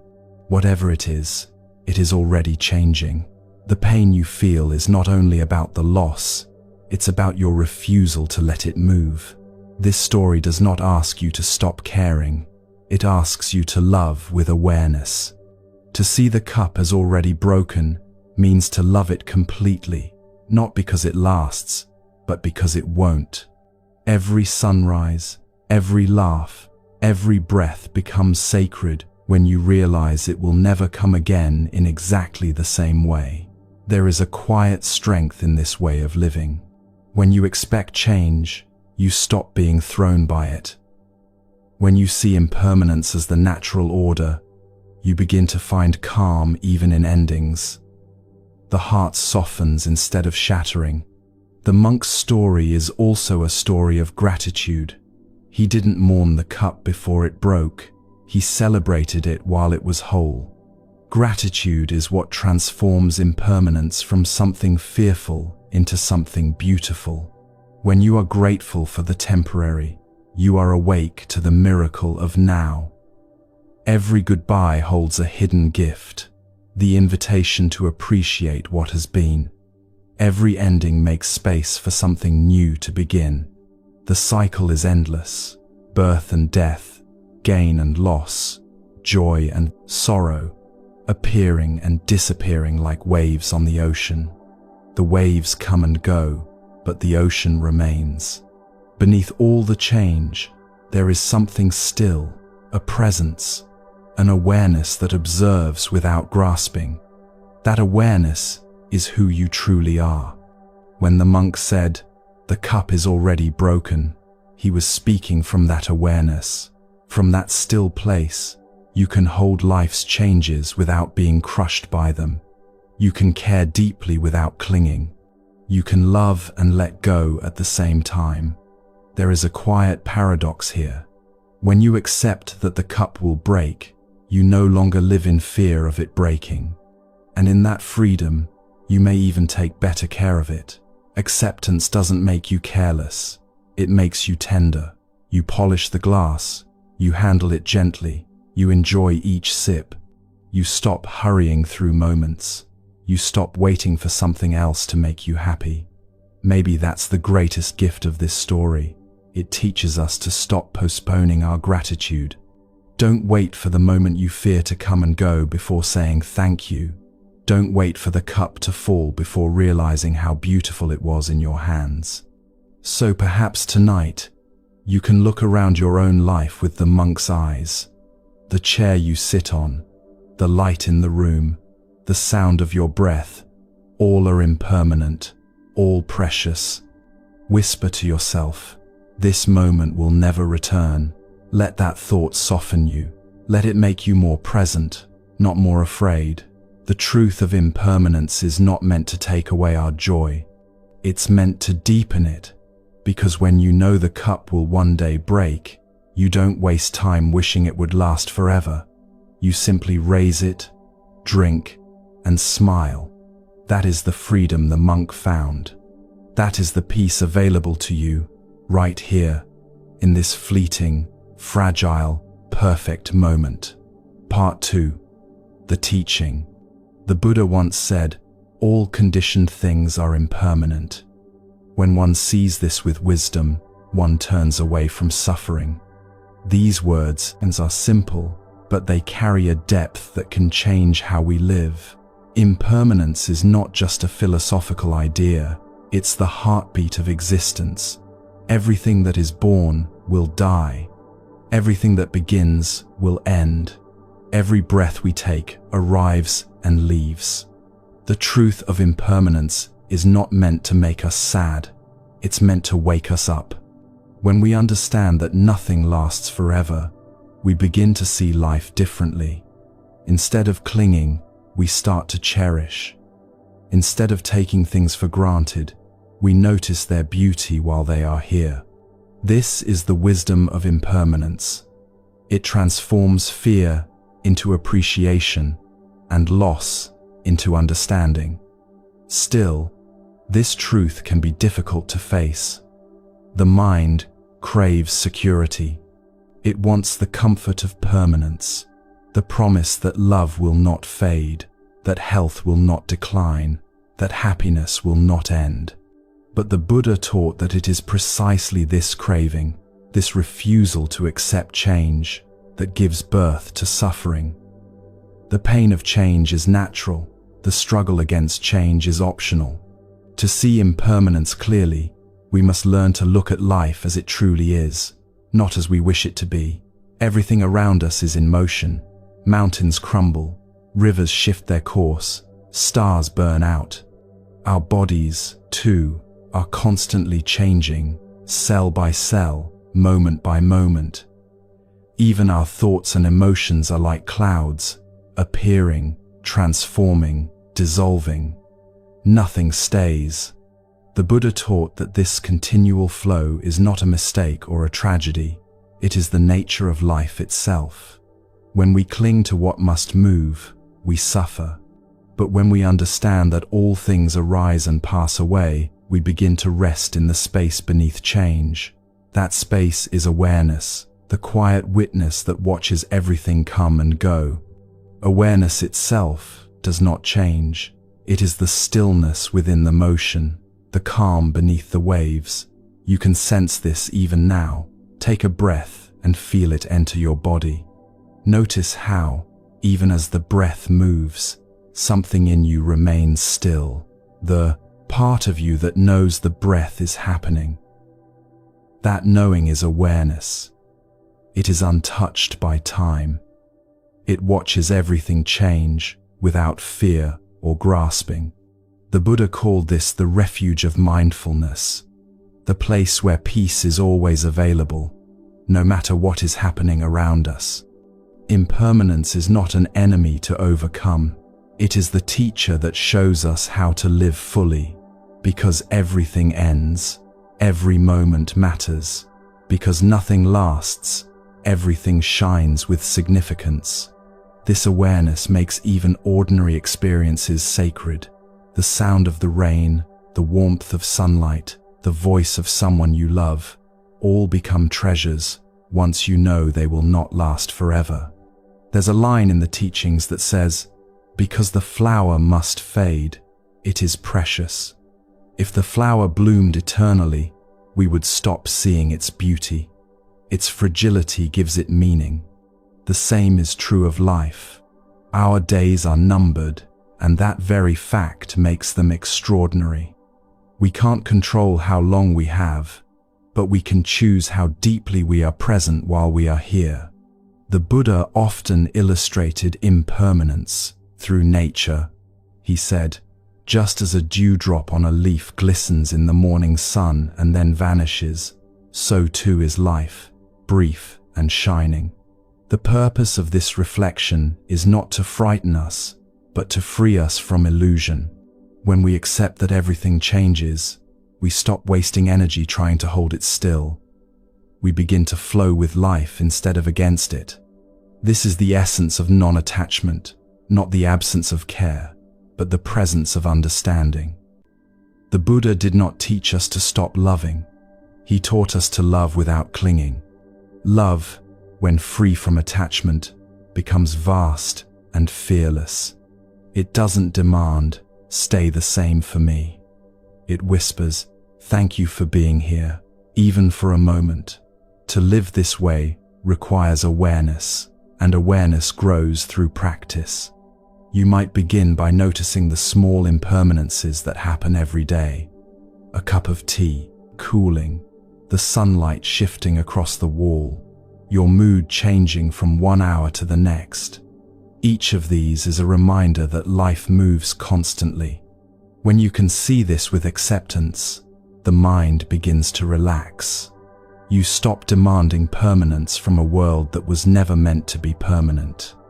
This is what the Buddha meant when he said, "When we cling to what changes, we suffer." Clinging is the belief that something will make us complete, if only it stays the same. But nothing in this world can give lasting satisfaction, not because life is cruel, but because life is alive. It must move. It must change. Trying to freeze it is like trying to stop the wind with your hands. When you see impermanence clearly, even loss begins to transform. You realize that grief is not a sign of weakness. It is love that has lost its form. The pain of missing someone or something is the echo of connection. When you allow yourself to feel that pain without resisting it, it softens into gratitude. You begin to see that love never truly disappears. It only changes shape. This is why the Buddha called impermanence the doorway to freedom. Freedom doesn't mean living without care. It means caring so deeply that you can let go. It means loving life without trying to own it. It means being fully present in each breath, each moment, each relationship, knowing that it all belongs to change. It can help to remember that impermanence applies to suffering, too. Every painful emotion, every hardship, every difficult season, none of them last forever. When you are in pain, remind yourself, this too will pass. You don't have to rush it away or pretend to be okay. Just know that the storm cannot stay. No emotion is permanent. No night lasts forever. Impermanence, when understood deeply, gives rise to patience. You stop clinging to pleasure and stop fearing pain. You begin to trust the rhythm of things. When joy comes, you savor it. When sorrow arrives, you bow to it. You know, both will pass, and you remain steady in the middle. That steadiness is peace. The Buddha described enlightenment as the peace of understanding change, not the absence of emotion, but the presence of wisdom. A heart that understands impermanence becomes like a calm lake. It reflects everything but clings to nothing. To live in this way is to awaken from the illusion of control. You realize that you are part of something larger, something endlessly unfolding. You see that the same impermanence that takes away also gives. Every ending makes space for a new beginning. The same flow that carries away one chapter brings the next. If you sit quietly and listen, you can almost hear this truth in your breath, in your heartbeat, in the movement of the world around you. It whispers, nothing lasts, but everything matters. When you stop resisting that truth, life becomes lighter. You begin to walk through the world with gentler hands. You no longer demand that things stay the same. You bless them as they are. You begin to trust that you can love and let go, grieve and smile, fall apart and begin again. This is the dance of impermanence, and it is the dance of being alive. In the end, impermanence is not something to fear. It is the reason we can heal, the reason we can grow, the reason we can begin anew. It is what makes forgiveness possible, what makes change meaningful, what makes each moment infinitely valuable. So take a breath, feel the air enter and leave. Notice how even this breath cannot be held.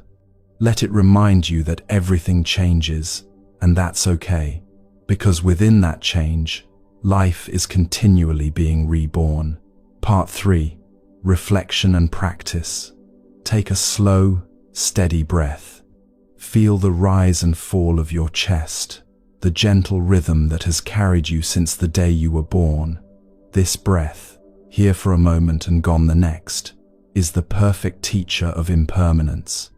It doesn't cling to itself. It doesn't resist change. It simply moves, giving and receiving, arriving and departing in a quiet flow of life. This is the wisdom we practice now, to live as the breath lives, softly, without grasping. The Buddha once said, "Let go of what has passed. Let go of what may come. Let go of what is happening now. Don't seek for what doesn't come. Don't chase what is gone. Rest in what remains." The teaching is not about detachment from life, but about intimacy with it. So deep an intimacy that we no longer try to control it. Letting go is not turning away from what we love. It is turning toward it with open hands instead of closed fists. In daily life, this practice can begin with small moments. Every morning, something changes. The face in the mirror, the sky outside the window, the feeling in your chest. Each change is a chance to practice acceptance. You can whisper quietly to yourself, "This too belongs." When you learn to allow small changes, you prepare your heart for the larger ones. Perhaps you've noticed how easy it is to resist. We resist traffic, noise, delay, mistakes, even the weather. We say, "It shouldn't be raining," or "This shouldn't have happened." That single word, "shouldn't," is the sound of resistance. But life doesn't follow our shoulds. The rain still falls. The moment still changes. The traffic still moves slowly. When we fight reality, we suffer twice, once from the event itself, and again from our refusal to accept it. So, when resistance arises, the first step is simply to notice it. You might feel it as tightness in the chest or shoulders, a restlessness in the stomach, or a subtle tension in the breath. Each sensation is a messenger. It's saying, "Something in me is not at peace." Instead of trying to get rid of it, pause and listen. Place a gentle hand over your heart, if you wish, and take a slow breath. Let the breath move through the tension. Let it say, "It's okay to feel this." The Buddha taught that suffering begins the moment we cling. Clinging is like trying to hold onto a cloud. It only leaves us empty-handed. But when we stop grasping, life begins to flow through us again. You might think of this practice as small letting go. You don't have to release everything at once. You simply begin where you are, with one moment, one breath, one thought. Letting go can be as simple as releasing the irritation you feel when someone speaks unkindly, or softening the voice of judgment in your own mind.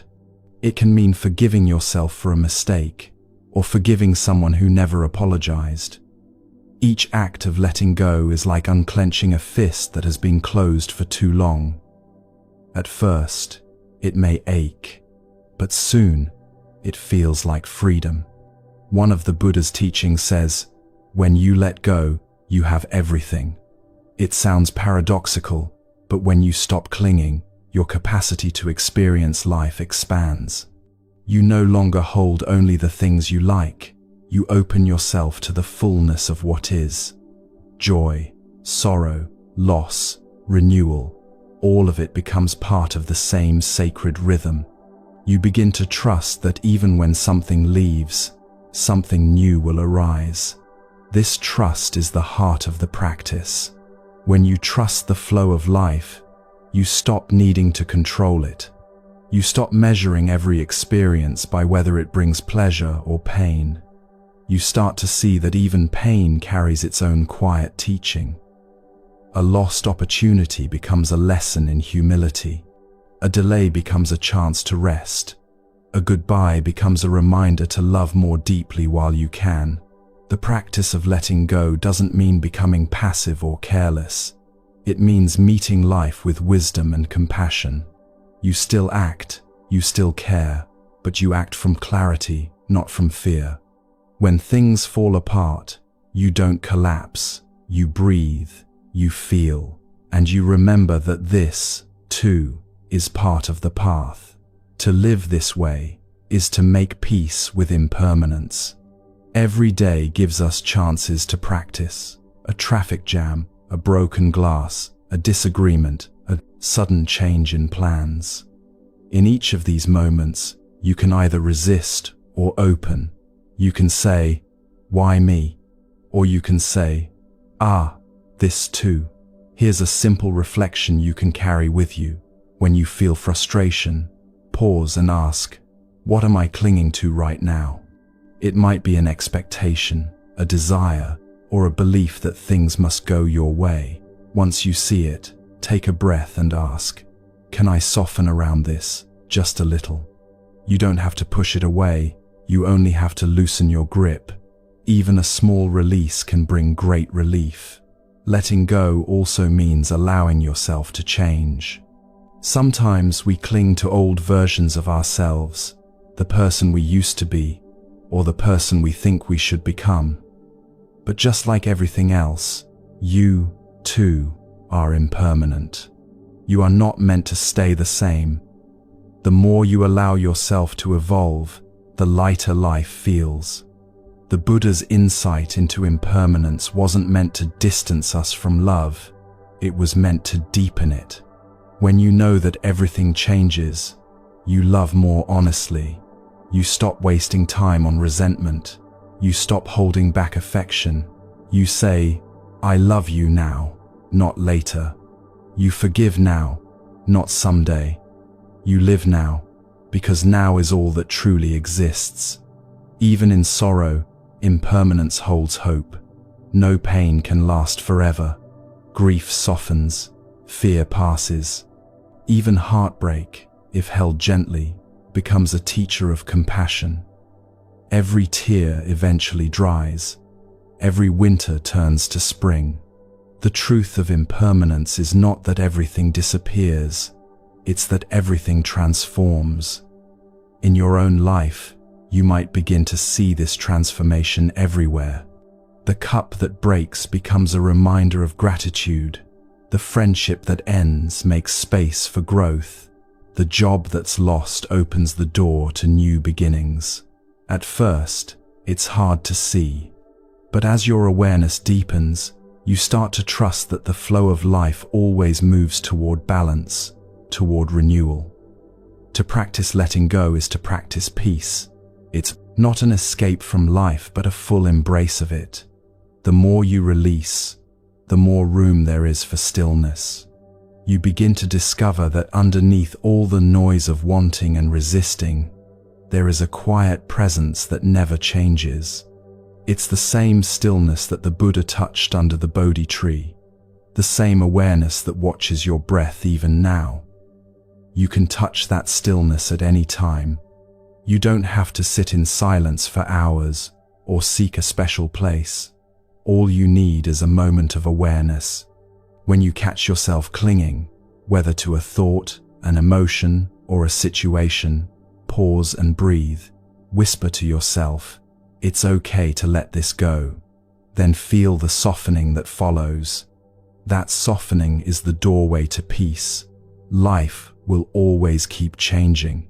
You can't hold back the tide, but you can learn to float.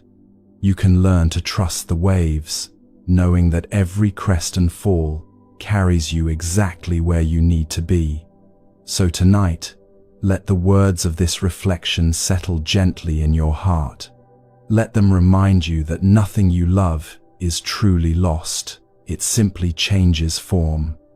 Let them remind you that your peace does not depend on control, but on your willingness to let go. And as you breathe, let this simple truth echo quietly within you. I cannot keep what must move. I cannot lose what truly is. I can love, and I can let go. This is the way of freedom, the way of living fully in an ever-changing world, one breath at a time. You are listening to a gentle teaching from the Moonlight Temple series, wisdom drawn from ancient Buddhist roots, brought to life with care and presence. To fully receive the heart of these teachings, I invite you now to pause, soften the edges of your day, let your body rest, take in a slow, quiet breath, and exhale into stillness. Allow your awareness to return, not to the past, not to the future, but to this very moment. Nothing else is required, just your presence. If this offering has brought you a moment of peace, We gently invite you to support this journey by subscribing to the Moonlight Temple, sharing these teachings, or simply returning again when your heart needs rest. Every small act of presence helps this temple of silence grow. Chapter 4. The End of Suffering. Freedom is possible. There is a quiet hope that lives in every human heart, the hope that suffering can end.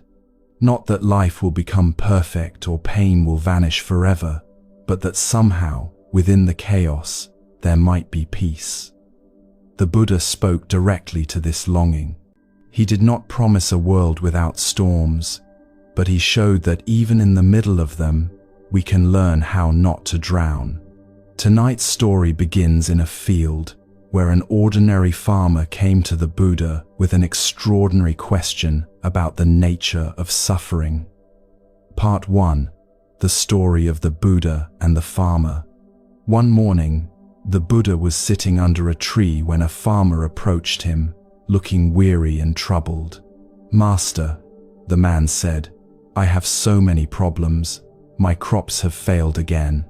My wife complains that I work too much. My children don't listen. The weather is never what I hope for, too much rain or too little. I try to meditate, but my mind won't stay still. Can you help me?" The Buddha looked at him kindly and said, "I cannot help you with your crops or your family or the weather."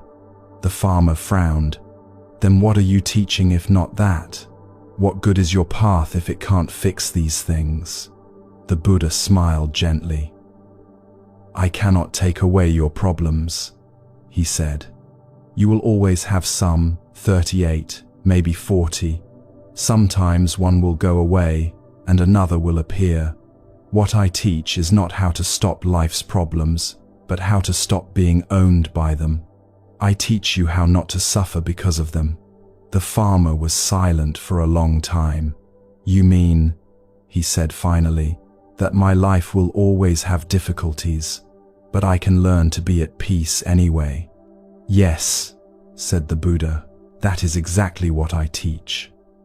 This story is small, but vast. It contains the essence of freedom. The Buddha wasn't dismissing the farmer's pain. He understood how real it was. He knew the frustration of failure, the weight of responsibility, the ache of wanting things to be different.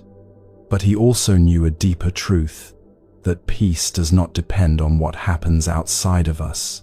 It depends on how we meet what happens. The farmer thought happiness would come when the external conditions of his life were fixed, when the weather cooperated, when his family behaved, when his crops flourished. The Buddha showed him that such happiness is fragile, always at the mercy of change. True peace, he said, arises not from control, but from understanding. To understand suffering is to see that much of it is created by the mind's resistance to what is. Life gives us events, the mind gives them meaning.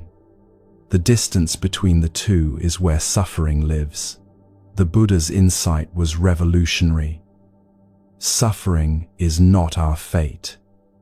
It is a habit of mind. Pain may be inevitable, but suffering is not. We suffer not because of the situation itself, but because of how we relate to it, how we cling, resist, and react. Imagine this clearly.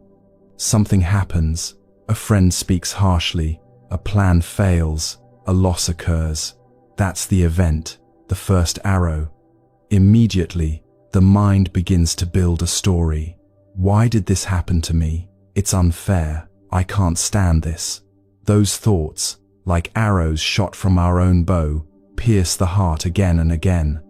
The suffering multiplies, not because the event is growing, but because our reaction is feeding it. The Buddha's teaching offers another way. He invites us to pause, to find the small sacred gap between the event and our reaction. That gap is freedom. In that space, we can choose awareness instead of impulse, acceptance instead of resistance. He often said, There is a path that leads to the end of suffering. That path begins not with changing the world, but with seeing it clearly. When we stop expecting life to obey our wishes, we begin to relax into its natural rhythm. We discover that peace doesn't mean avoiding storms. It means learning how to stand still in the rain. The farmer in the story believed his unhappiness came from external conditions. The Buddha helped him see that the real source was internal, his relationship to those conditions. He wasn't just suffering from droughts or disagreements. He was suffering from his attachment to how things should be. This is what the Buddha called upadana, the grasping that binds the heart. We want things to be other than they are. We cling to pleasure, avoid discomfort, and chase after permanence in a world that is constantly changing. It's a cycle that never ends until we begin to see through it. The moment we see clearly that life cannot be controlled, we stop trying to control it. We begin to meet it as it is. That meeting, honest, tender, awake, is the first taste of freedom. It's important to understand that the Buddha's teaching is not a denial of feeling. He never said, "Don't care." He said, "Care wisely." To care wisely means to feel everything, to love, to grieve, to hope, but without being swept away. It's like standing on the shore and watching the waves. You see them rise and fall, but you no longer mistake yourself for the ocean's turmoil. The Buddha himself faced immense challenges, illness, loss, betrayal, but his mind remained steady. He didn't escape pain. He embraced it without resistance. He saw it as part of the human condition, a teacher rather than an enemy. When the farmer left that day, he still had his problems. The field still needed tending. His family still had their moods. But something inside him had shifted. He began to understand that while life's problems are unavoidable, suffering is not mandatory. He could tend his fields and his heart at the same time. The truth applies to us. We can't stop the storms of life, illness, aging, loss, uncertainty, but we can learn not to be shattered by them. The key is awareness. Awareness is the gentle light that reveals the gap between what happens and how we respond. In that light, reaction turns into choice, and choice turns into peace. You can begin to sense this in your own life. When someone speaks to you in anger, there is often a split second before your own anger rises. That split second is the doorway. If you can pause, even for 3 breaths, you can feel the difference between reacting and responding. Reaction is automatic. Response is conscious. In that pause, you reclaim your freedom. The Buddha called this practice right mindfulness. It is the art of remembering to remember. The remembering that each moment is a choice. The choice to resist or to open, to cling or to release, to fight or to understand. When you practice pausing, you begin to notice that the world doesn't need to change for peace to appear. The same event that once caused suffering can become an opportunity for wisdom. The argument becomes a lesson in patience. The failure becomes a lesson in humility. The loss becomes a lesson in love. Life keeps offering us these teachings. The question is whether we are awake enough to receive them. As the Buddha told the farmer, there will always be 38 problems. But we don't have to add the 39th, the suffering we create by believing we shouldn't have problems at all. The path to the end of suffering is not an escape from life. It's an awakening within it. It's the quiet realization that peace is not somewhere else. It's right here, hidden beneath our resistance, waiting to be uncovered. If you listen closely, you can feel that truth in your own breath. Each inhale brings what is. Each exhale releases what was. The space between is pure presence, free, open, untouched by struggle. So when the storms come, and they will. Remember the Buddha's words to the farmer. I do not teach you how to stop life's problems. I teach you how to stop being owned by them. That is the beginning of freedom. That is the end of suffering. Part 2. The teaching. The Buddha's teaching on the end of suffering is one of the most compassionate and liberating truths ever spoken. He didn't say life would be free from pain. He said that pain can exist without suffering, and that this freedom is available to anyone, here, now, in this very breath. To understand this deeply, we must first see that suffering is not something life imposes on us. It is something our minds create when they resist what is happening. Life presents moments, some pleasant, some painful, many simply neutral. These moments are the facts of existence.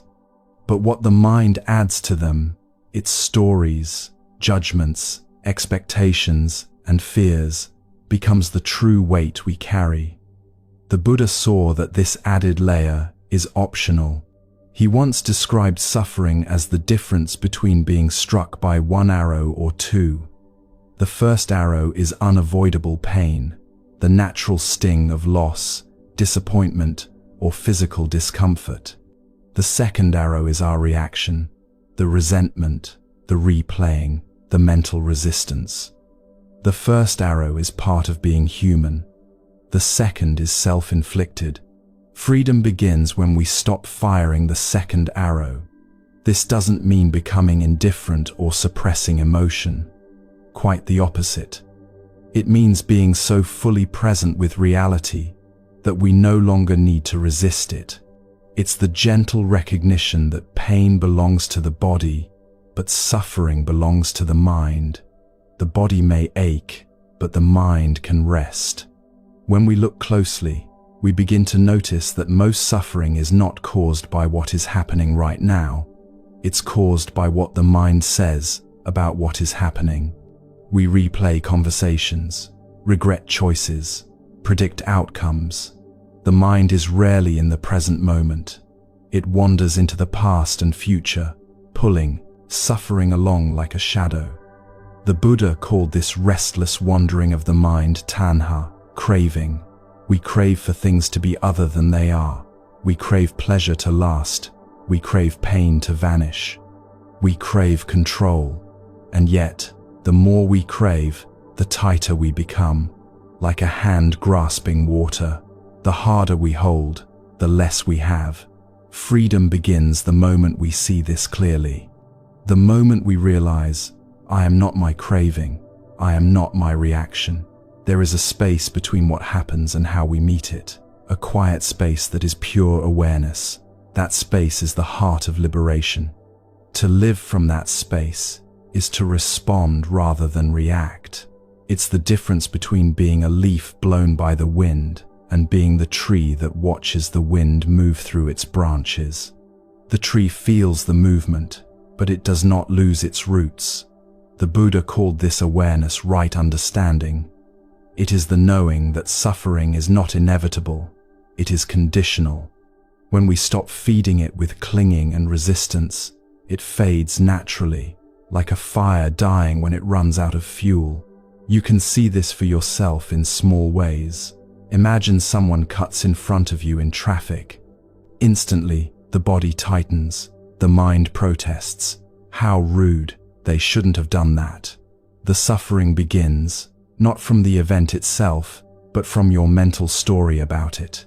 Yet if you pause, if you breathe, if you remember, they're probably in a hurry, just like I sometimes am.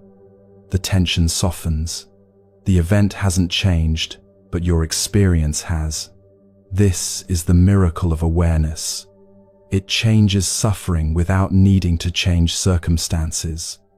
When you see through the illusion of control, life becomes lighter. You still care, you still act, but from calmness, not compulsion.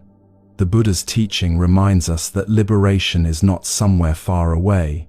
It's the shift from resistance to acceptance, from judgment to presence. He said, "In acceptance lies the end of suffering. Acceptance doesn't mean resignation. It means seeing things as they are, not as we wish them to be. From that clarity, wise action naturally arises. If a storm comes, acceptance doesn't mean sitting still and getting drenched. It means seeing the storm for what it is and taking shelter without anger at the sky. The same is true in life. When difficulty arises, acceptance helps us act wisely without the added burden of resentment. At its core, the end of suffering is the mind's return to stillness. It's the realization that peace is not found by rearranging the outer world, but by dissolving inner resistance. When the mind no longer demands that life be different, it settles naturally, like muddy water clearing when left untouched. This stillness is not passivity, it is strength. It is the kind of strength that allows us to stay open in the face of pain, to keep our hearts tender even when life feels unfair. The Buddha described it as equanimity, the balanced heart that can meet joy and sorrow with the same gentle awareness. You might wonder, is it really possible not to suffer? The Buddha's answer was both simple and profound. Yes, but it requires seeing clearly. Suffering ends not because the world changes, but because our perception changes. We stop asking life to be something it's not. This understanding transforms even the smallest moments. When you burn your hand on the stove, instead of saying, "Why does this always happen to me?" you can simply notice, pain is here. When you lose something dear, you can acknowledge, grief is here. When you feel joy, you can whisper, joy is here. In this awareness, you are no longer trapped by the experience, you are witnessing it. The Buddha often used the metaphor of the ocean.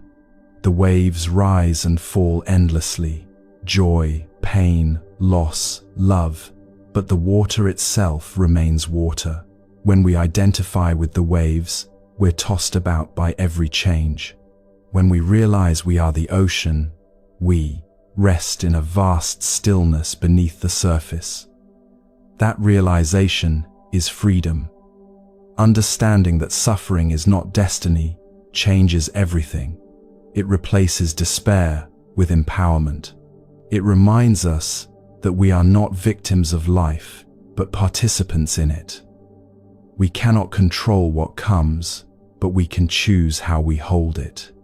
The Buddha's teaching invites us to live in alignment with this truth through the practice of awareness. Each time we pause before reacting, each time we choose understanding over anger, each time we breathe instead of blame, we are ending a small piece of suffering. These small moments, repeated over and over, shape the mind into peace. Even in the most ordinary moments, the possibility of freedom is present. Washing dishes, listening to someone speak, sitting in silence, all become opportunities to rest in awareness. You begin to realize that peace is not something you achieve. It is something you uncover when you stop resisting life. The Buddha's compassion lay in showing that enlightenment is not reserved for saints or sages. It is the natural state of every human being who learns to see clearly. When the mind is no longer clouded by craving, aversion, and ignorance, it naturally shines with wisdom and love. Freedom is not the absence of challenges, it is the absence of bondage to them. The farmer will still have his fields, the mother her worries, the worker his deadlines, but the heart that understands no longer trembles under them. It moves through the world with calm eyes and an open hand. So as you listen now, breathe deeply. Notice how even this moment, this sound, this thought, this heartbeat is already changing. You don't have to hold it. You don't have to fix it. You can simply let it pass through you like wind through the trees. This is the essence of the Buddha's message. Suffering can end because it was never your destiny to suffer. It was only your habit. And like any habit, it can be unlearned with awareness, with compassion, with patience. In every breath lies the invitation to start again, the invitation to release the second arrow, to rest in what is, to meet life as it unfolds without fear. When you remember that, the storms of life may still come, but you will no longer drown in them. You will stand, steady and kind, in the quiet, knowing that peace was never somewhere else. It was here, within you, all along. Part 3. Reflection and practice. There is a small sacred space between what happens and how we respond. Most of the time, we move so quickly, so automatically, that we miss it. A word is spoken, and anger rises before we even notice. A plan fails, and disappointment fills the mind before a breath can be taken. But within that tiny pause, before the wave of reaction crashes, lies the power to end suffering. This is where the Buddha's wisdom becomes living, not just spoken. Suffering ends not because the world becomes gentle, but because the mind learns to rest in awareness before reacting. In that still space, you have a choice. You can add another layer of resistance, or you can meet the moment as it is. The practice is simple. Pause before the reaction begins. Just 3 seconds can change everything. When frustration arises, take one slow breath. When sadness wells up, let it be felt before naming it. When joy visits, linger with it before clinging.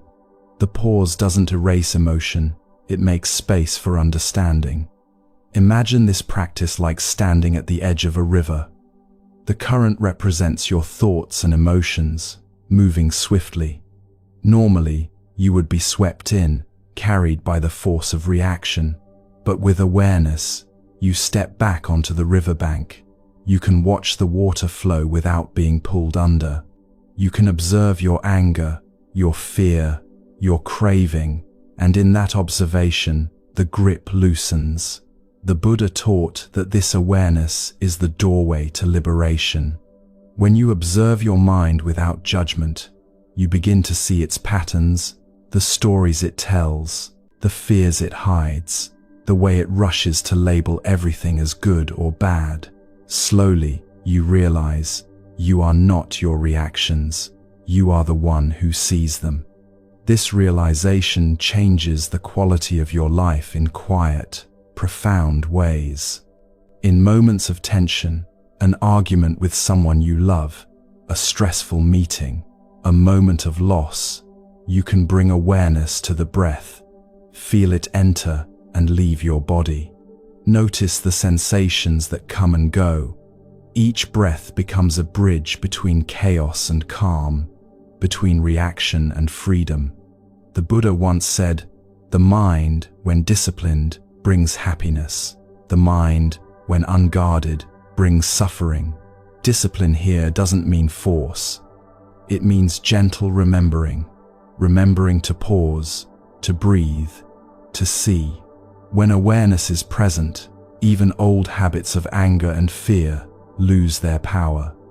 They dissolve in the light of understanding. In daily life, this can look very ordinary. Someone criticizes you.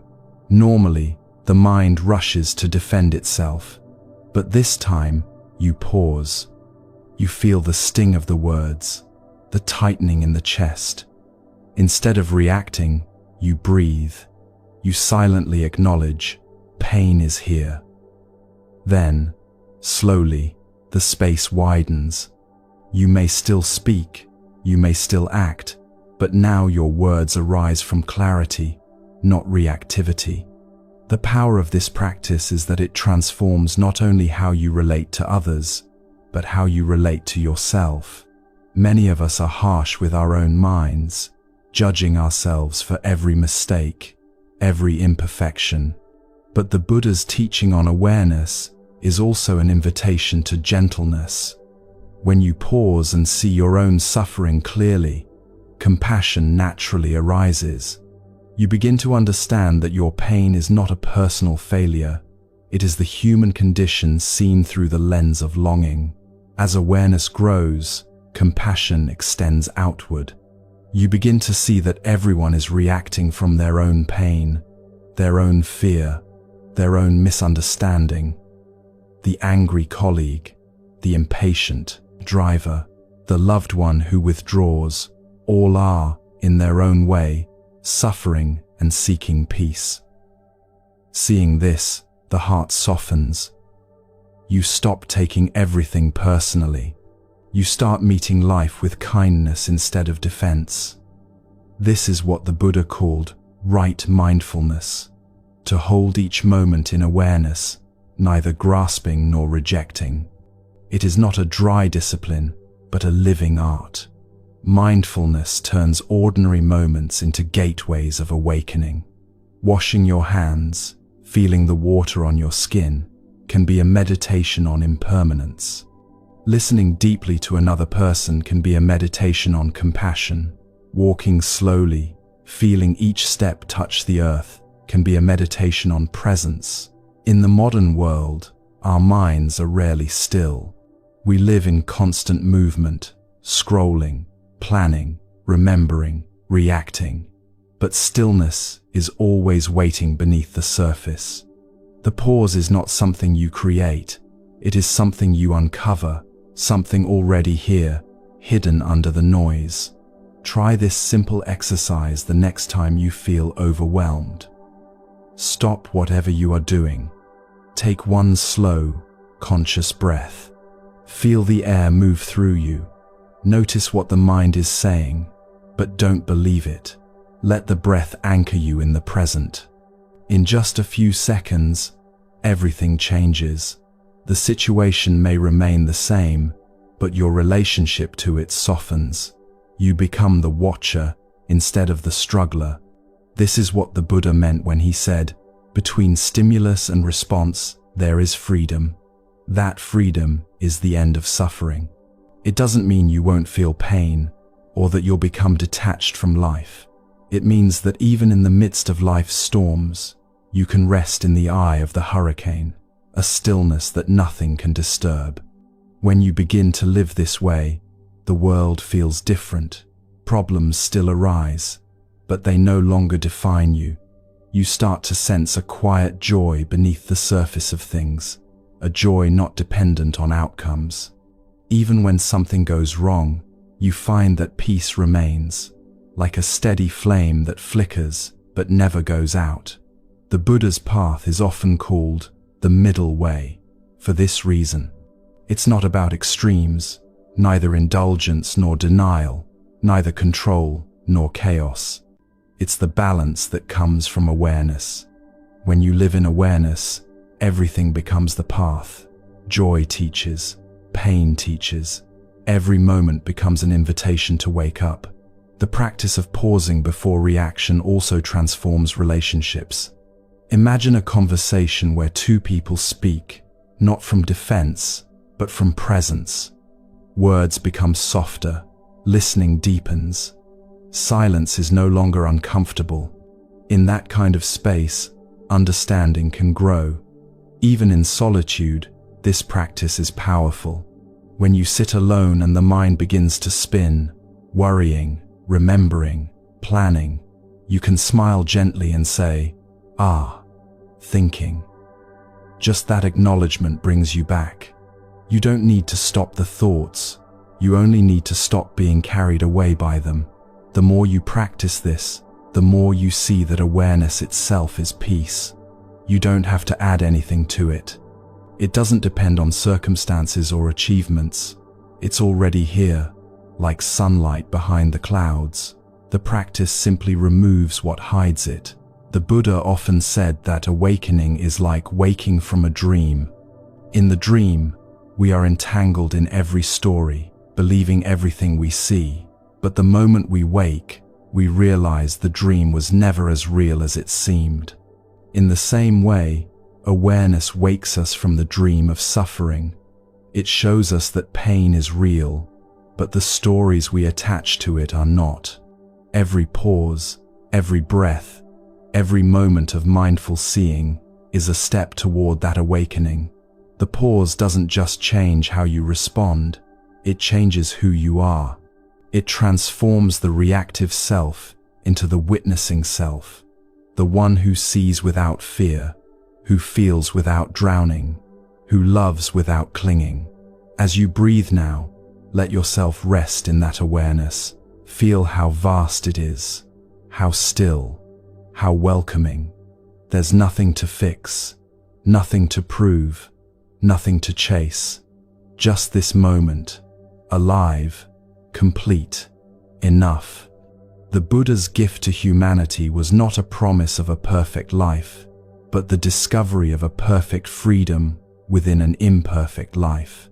Freedom born not of escape, but of understanding. And so, as you move through your day, try to remember this gentle truth.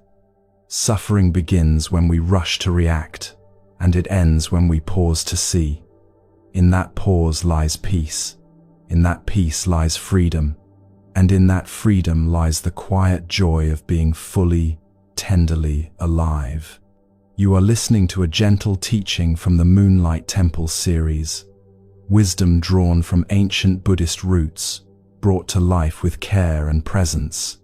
To fully receive the heart of these teachings, I invite you now to pause, soften the edges of your day, let your body rest, take in a slow, quiet breath, and exhale into stillness.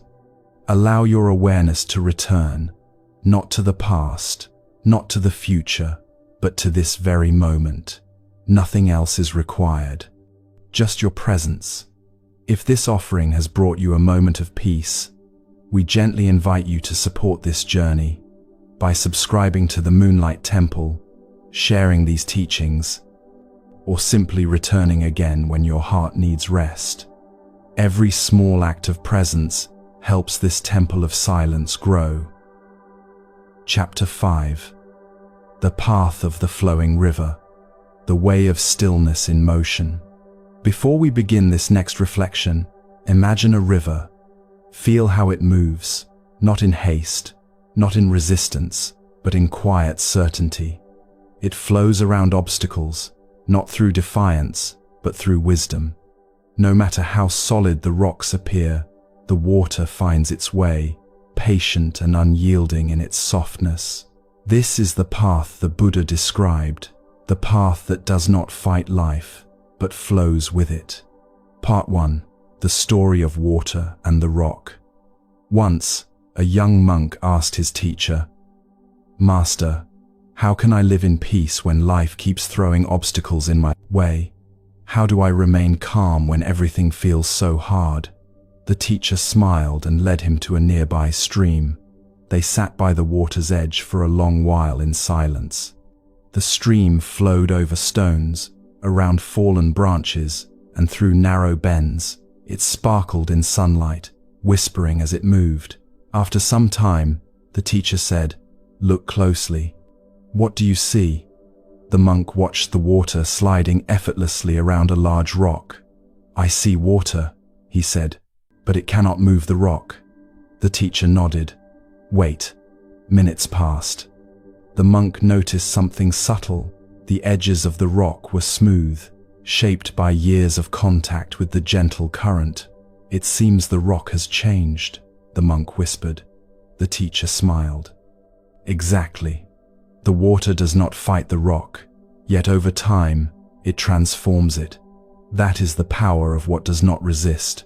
Softness has its own strength." The monk frowned. "But if I don't fight, won't I be defeated?" The teacher dipped his hand into the stream, letting the water flow through his fingers. Water yields to everything, yet nothing can destroy it. It always finds a way forward. The rock resists and wears away. The water bends and remains. They sat in silence again, listening to the sound of the stream moving through the valley. The monk felt something shift in him, a quiet realization. Peace was not about having control. It was about trusting the flow. This simple story captures a profound truth. The path to freedom is not the path of force, but the path of alignment.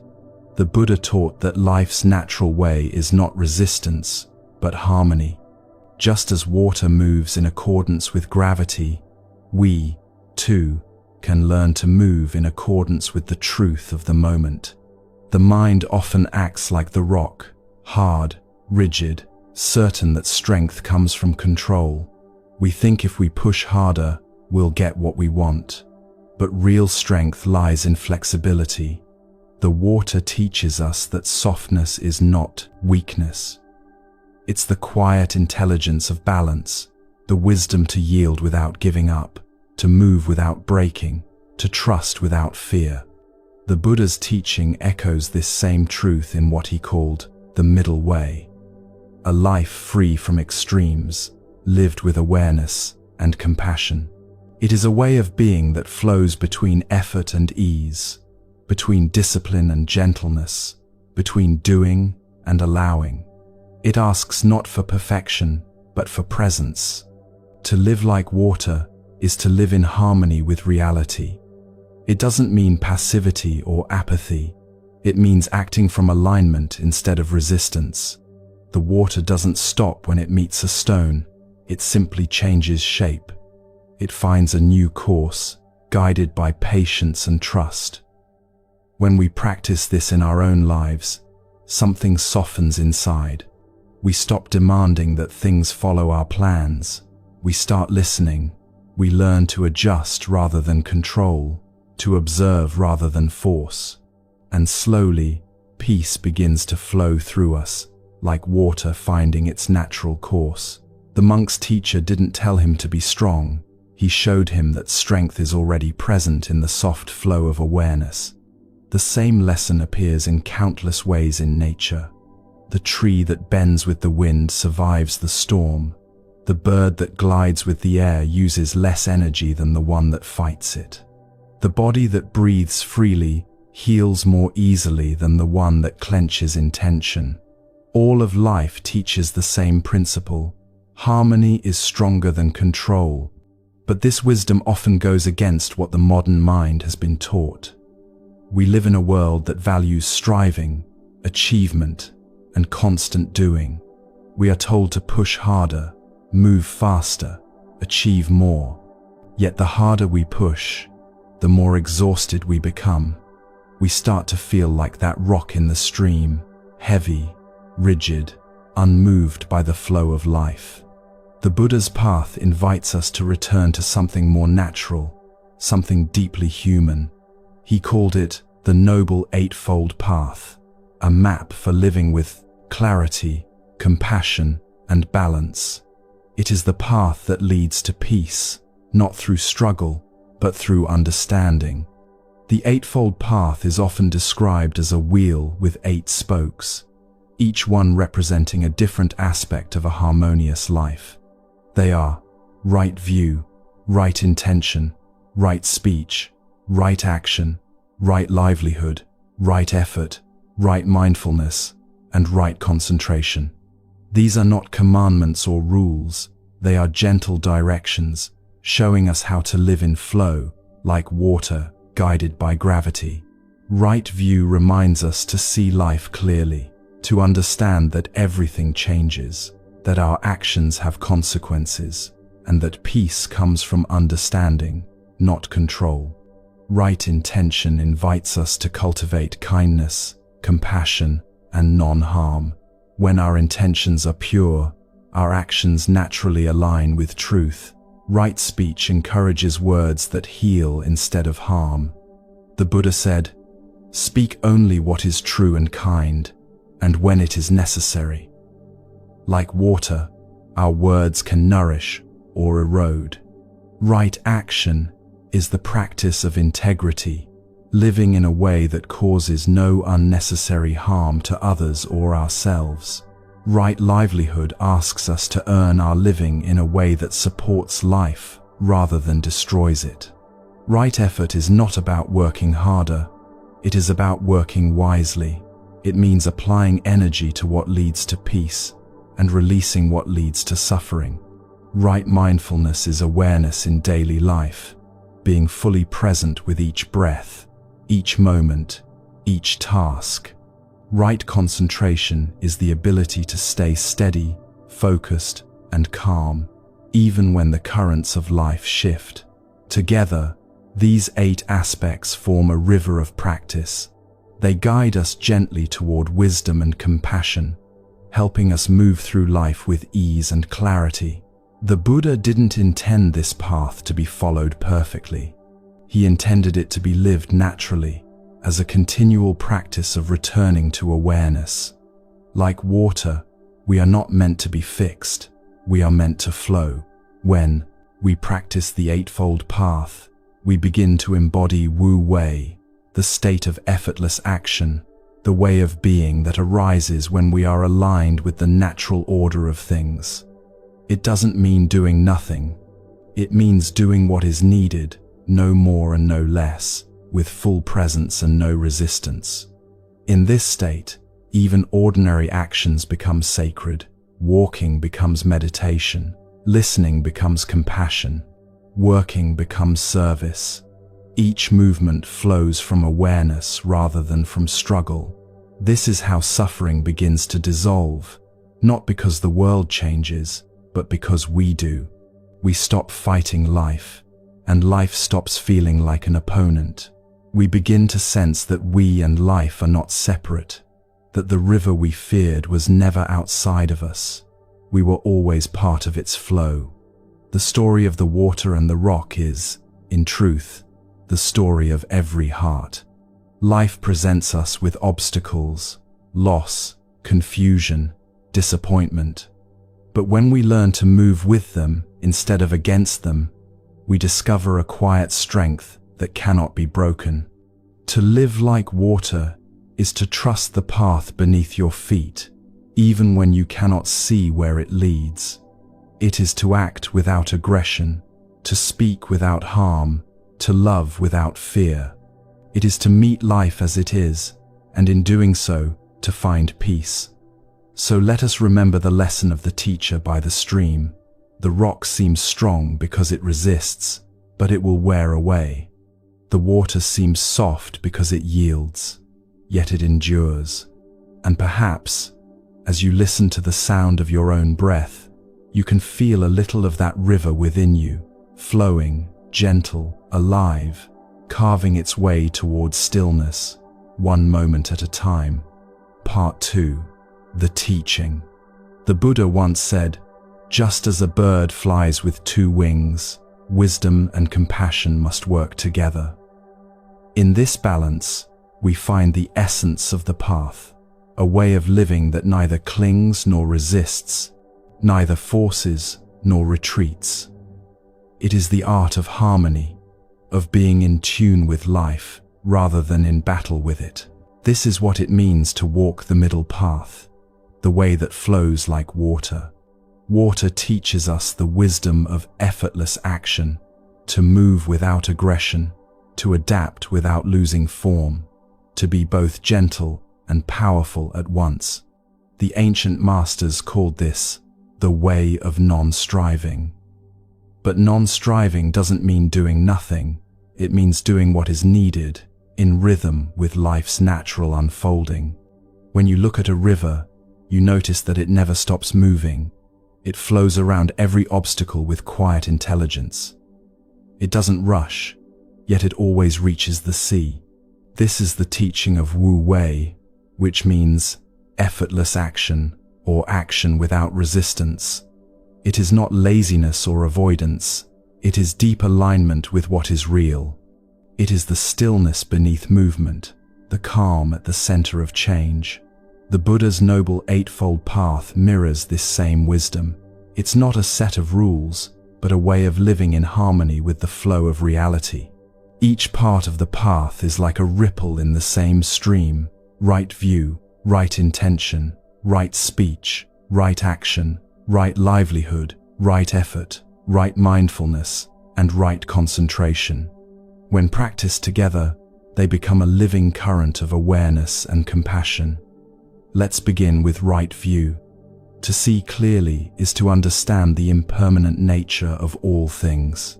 When we cling to the illusion of permanence, we suffer. When we see that everything is changing, we begin to flow with it. The Buddha taught that suffering is not punishment, it's a teacher, pointing us toward understanding. Seeing this truth is the first step toward peace. Right. Intention grows naturally from this understanding. When we know that everything is connected, we no longer wish harm, not even to those who cause us pain. Instead, we cultivate intentions rooted in kindness, compassion, and letting go. Like water, our actions become clear and gentle, yet unstoppable. From right intention flows right speech. Words are powerful. They can build or destroy, heal or wound. The Buddha said, "Speak only what is true and kind, and when it is necessary." Right speech is the practice of awareness in language, of letting words flow like water that nourishes rather than floods. Then comes right action, to live in a way that does not harm, that supports life rather than drains it. The Buddha did not speak of morality as rigid law, but as natural consequence. When we live with awareness, compassion becomes our guide, and our actions naturally align with goodness. Right livelihood extends this mindfulness to how we sustain ourselves. Whatever work we do, we are asked to do it with integrity, in a way that honors life. The point is not perfection but consciousness, to recognize that every choice either strengthens or weakens the flow of peace within us. Right effort is perhaps the most misunderstood part of the path. It doesn't mean pushing harder or striving endlessly.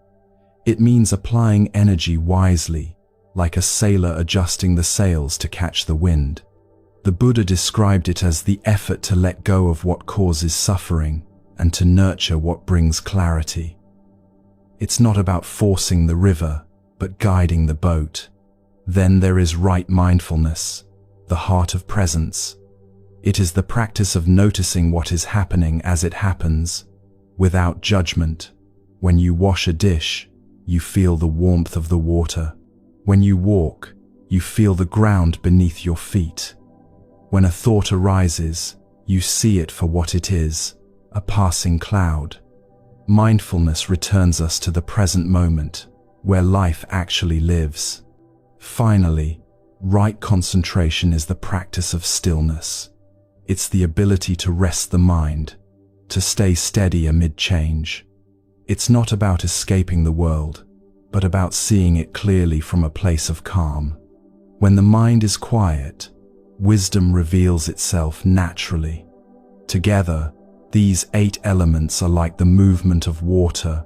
They sustain one another, balance one another, and return us to our true nature.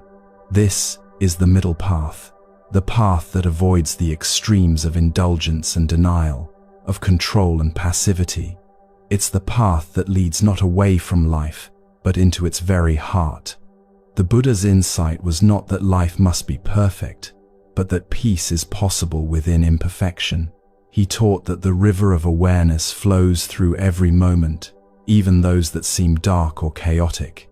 When we align ourselves with that flow, we stop struggling against life and begin to live in it fully. This alignment is not something to force, it's something to remember. Every time you let go of the need to be right, you return to the flow. Every time you listen instead of react, you return to the flow. Every time you act with compassion instead of fear, you return to the flow. You can see this wisdom in small acts of daily life. When you stop trying to control someone else and instead listen with openness, you are practicing the middle path. When you take a breath before responding in anger, you are practicing Wu Wei. When you work without rushing, when you rest without guilt, when you speak with care, you are moving with the current of the Eightfold Path. To live this way is to trust life's rhythm, to act without forcing outcomes, The Buddha compared this to a musician tuning a stringed instrument. If the string is too tight, it breaks. If it's too loose, it makes no sound. Only when it is balanced does it play in harmony. The middle path is that perfect balance. Not too much, not too little, just enough. It takes courage to live like this. The world often celebrates the rock more than the river, the one who fights, who conquers, who resists. But the water knows something deeper. It knows that strength is not in defiance but in endurance, not in rigidity but in flow. Over time, even the hardest stone must yield to the persistence of gentleness. When we practice this in our hearts, we begin to notice that softness does not mean weakness. Forgiveness is not passivity. Acceptance is not surrender. These are acts of immense strength, the strength of clarity, patience, and love. The Buddha's teaching invites us to become like that water, to let awareness guide every step, every word, every breath. When we live this way, we no longer chase peace, we embody it. Our life itself becomes a meditation, our actions a reflection of wisdom. So when challenges come, and they always do, remember the river. Remember that your task is not to fight the current, but to learn how to move with it. Let each moment teach you how to bend without breaking, how to act without forcing, how to love without clinging. The Buddha once told his students, if you can understand the flow of your own mind, you can understand the flow of the world, because they are the same. The stillness within you and the stillness of the universe are not separate. When one flows, the other flows. Take a breath now and imagine yourself as that river, soft yet strong, steady yet ever-changing. Notice how, when you stop resisting, life moves through you effortlessly. You don't have to control it, you only have to listen. And in that listening, something extraordinary happens. The noise fades, the struggle eases, and the truth reveals itself. Peace was never something to reach. It was something to remember. Like water, you were never meant to stay still. You were meant to flow, calmly, naturally, endlessly, back to the great ocean of awareness that has been waiting for you all along. Part 3. Reflection and practice. Close your eyes for a moment. Imagine yourself standing beside a river. The air is cool, the sound of water steady and calm. You watch the current glide over smooth stones, weaving around roots and branches, carrying leaves gently downstream. The water does not hurry, yet it never stops. It doesn't resist the rocks, it moves with them, finding its own path with quiet patience. Now imagine that this river is your life, your mind, your breath. The Buddha often used nature as a mirror for the human heart. He taught that the way to peace is not through control, but through understanding, not through resistance, but through alignment. When we stop fighting the current, we rediscover what was always within us, the natural rhythm of ease, wisdom, and compassion. Softness, in this sense, is not weakness. It is clarity without aggression, action without tension. It is the strength of awareness itself, the part of you that can see clearly even in the middle of chaos. The rock shouts, "I will not move." The water whispers, "I will find another way." Which one endures longer? In our daily lives, we often mistake force for strength. We think that if we just try harder, push more, speak louder, we will succeed. But the Buddha's teaching invites us to see the futility in this constant striving. The more we push against life, the more life pushes back. The more we demand control, the more restless the mind becomes. True power arises not from resistance, but from the quiet courage to let things be as they are, and to act from that place of calm knowing. This is the essence of right effort and right mindfulness. It's not about perfection. It's about awareness. When we work from awareness, we act in harmony with the present moment. We do what needs to be done, no more, no less. Like water, our actions are precise, not wasteful. We learn to conserve energy, to flow where life invites us, instead of forcing our way through. You can see this principle at work everywhere. A wise gardener doesn't pull the plant upward to make it grow. She gives it space, water, sunlight, and time. The plant grows because it is supported, not because it is forced. The same is true of your own mind. When you soften and stop demanding that it be different, understanding blossoms naturally. The Buddha once said, "Just as rain fills the rivers, and the rivers find the sea, so too the path flows toward peace." This is not poetic exaggeration. It is an invitation to trust the natural direction of awakening. Every act of kindness, every breath of awareness, every moment of letting go is a step closer to the ocean of peace that awaits us all.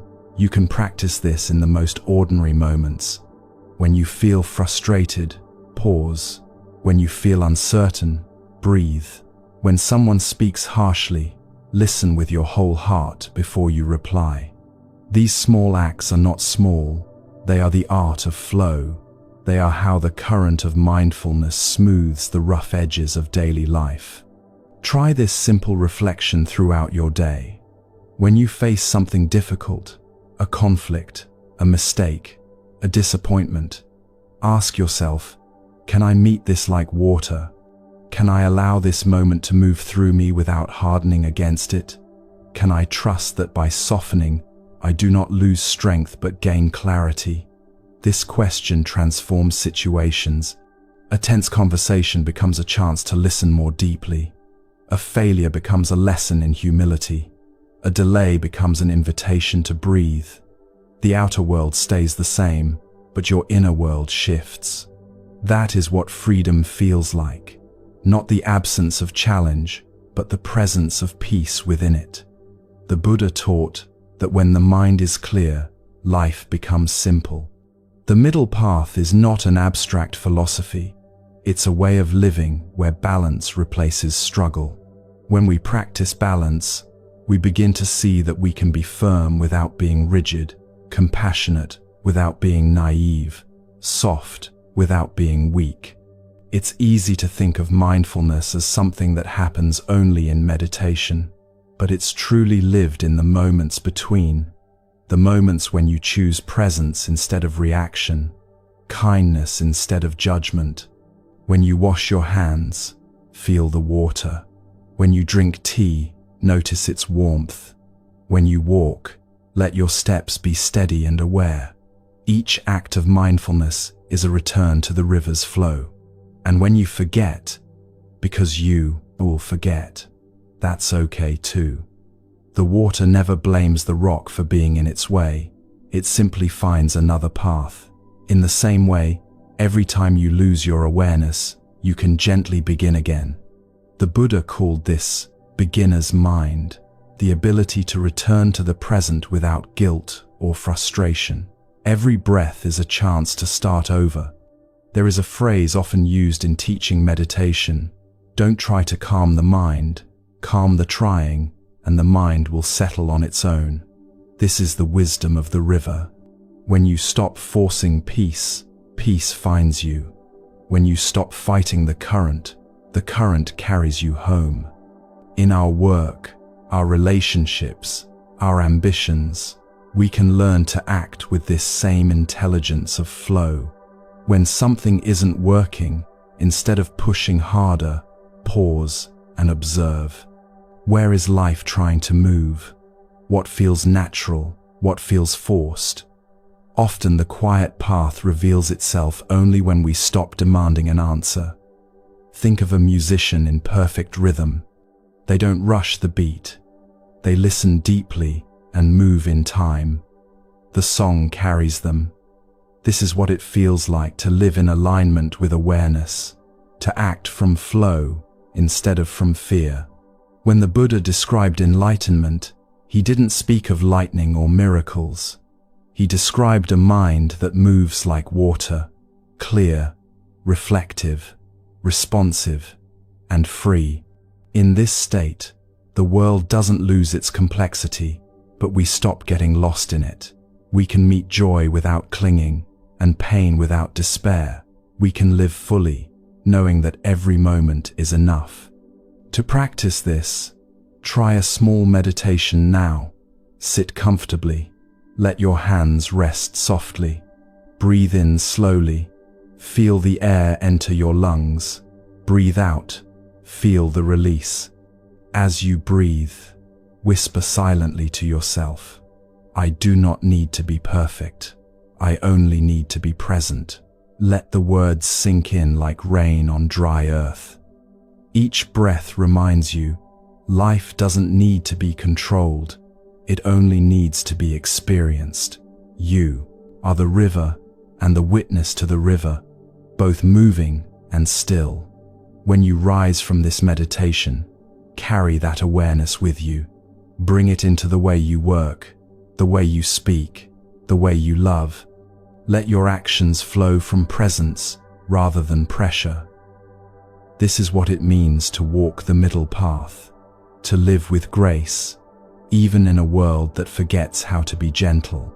The Buddha once told his disciples, be like the earth, be like the water, receive everything, and keep your heart pure. He wasn't asking them to become saints. He was reminding them of what they already were, expressions of the same still, flowing awareness that holds all things. Softness is the most powerful form of wisdom. It doesn't conquer, it transforms. It doesn't demand, it invites. And when you embody that softness, when you trust the quiet strength of awareness, you begin to live, not against life, but as life itself. So tonight, as you rest, let this thought drift through your mind like a leaf on a stream. I don't have to force the river. I only have to remember that I am part of its flow. Let that truth settle deep within you. Let it remind you that the power of water lies not in its struggle, but in its surrender. The same is true for you. You were never meant to break life apart. You were meant to let it move through you, to meet it with grace, and to let its current carry you, gently, toward freedom.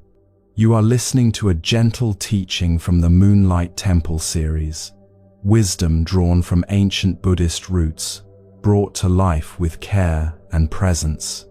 To fully receive the heart of these teachings, I invite you now to pause. Soften the edges of your day. Let your body rest. Take in a slow, quiet breath and exhale into stillness. Allow your awareness to return, not to the past, not to the future, but to this very moment. Nothing else is required, just your presence.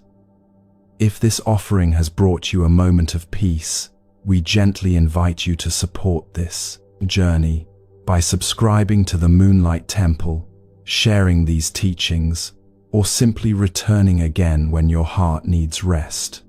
Every small act of presence helps this temple of silence grow. Chapter 6: Emptiness and Impermanence. Learning to let go and love. Before we begin, take a slow breath and notice the quiet that follows it. So much of life is spent chasing meaning, chasing peace, chasing ourselves. Yet sometimes, what we seek is already here, waiting patiently behind the noise. This chapter is about that discovery, the moment you realize that freedom is not found by doing more, but by seeing clearly. The story begins with a man who thought he was trapped, though the door had always been open. Part 1. The story of the prisoner and the key. There was once a prisoner who had spent many years in a small, dim cell. The walls were cold, and the air carried the scent of iron and dust. Every day, he sat by the door, staring at the lock that kept him confined. He cursed his fate. He blamed the guards. He whispered prayers to the sky, begging for release. If only I had the key, he thought, I would be free. One day, an old monk happened to pass by the prison yard. Seeing the man's sorrow, he paused and asked softly, "Why are you sitting in the shadows when there is light just beyond the door?" The prisoner shook his head. "I can't leave," he said. "The lock is too strong, and I've lost the key." The monk smiled gently and stepped closer. "Have you ever tried the handle?" The man frowned. "Why would I? The door has always been locked." "Try it," the monk said. Hesitant, the prisoner stood and placed his trembling hand on the cold handle. To his astonishment, it turned easily. The door creaked open, and sunlight flooded the room. He stepped outside, blinking in disbelief, feeling the warmth on his skin for the first time in years. The monk smiled again.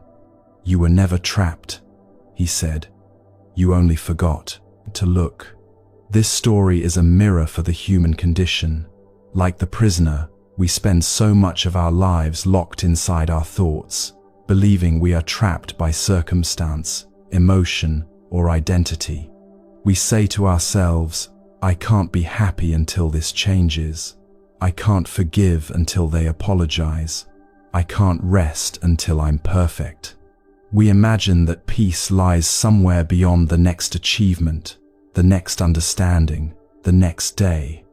But what if, like the prisoner, the door is already open? What if freedom was never something to reach, but something to remember? The Buddha's teaching of no self points directly to this truth. He saw that our suffering comes from a simple misunderstanding. We mistake the temporary for the permanent, the passing for the true. We build our identity out of thoughts and feelings, as though they define who we are. But thoughts come and go. Emotions rise and fall. Even the body changes from moment to moment. What, then, is the self that we're trying to protect, defend, and perfect? Imagine the sky on a windy day. Clouds drift across it, some dark, some bright, but the sky itself remains untouched. It doesn't cling to the clouds or chase them away. It simply allows. In the same way, the mind is vast, like the sky, and our emotions are like clouds passing through. When we forget this, we identify with the clouds. We become anger, fear, or sadness. But when we remember our true nature as the sky, we see that emotions are just weather. They come, they go, and we remain. The prisoner in the story thought the lock was real because he believed his thoughts about it. He never tested them. In the same way, we often live inside invisible prisons. Beliefs like, "I'm not enough," "I can't change," "I'm defined by my past." These thoughts feel solid, but when we turn the handle of awareness, they dissolve. The door was never locked. The Buddha called this illusion self-grasping, the tendency to believe in a fixed I. But in truth, the self is not something solid. It is a process, a collection of ever-changing experiences. The idea of I arises when the mind tries to make sense of constant change. Yet the more we cling to this idea, the more we suffer. When we look deeply, we see that everything is impermanent. Our thoughts, our bodies, our relationships, even the moments we call me. But impermanence is not a tragedy, it's a gift. Because everything changes, healing is possible. Because everything changes, we can begin again. The same flow that takes away also renews. To live with this awareness is to live freely. It doesn't mean we stop caring or feeling. It means we stop clinging. We can love without needing to possess, give without needing to control, and act without needing to win. When we stop identifying with the small, fearful self, life begins to move through us effortlessly, like wind through an open field. The Buddha once said, "Holding on to anger is like grasping a hot coal with the intent to throw it at another. You are the one who gets burned." This is the prison of self, the belief that our emotions define us, that our pain must become our identity. But when we let the coal fall, the burn begins to heal. You might ask, if I am not my emotions, if I am not my story, then what am I? The answer is not found in words, but in experience. You are the awareness that watches it all, the space in which life unfolds. You are the sky, not the weather. You are the open door, not the fear that keeps you inside. To realize this is to awaken, not in some mystical sense, but in the most practical one. It means living from clarity instead of confusion, from compassion instead of fear. It means meeting every moment without the armor of identity. The story of the prisoner and the key is not about escaping the world. It's about seeing the world as it is. The Buddha never asked us to run away from life. He invited us to meet it directly, with eyes wide open and hands unafraid. When we understand impermanence, we learn how to love more deeply. Because we know that nothing lasts, we stop taking love for granted. We stop trying to own the people or moments we cherish. We simply love them as they are, while they are here. This kind of love is vast. It is free from demand, free from fear. It doesn't say, stay. It says, thank you. In the same way, when we understand that there is no fixed self, forgiveness becomes natural.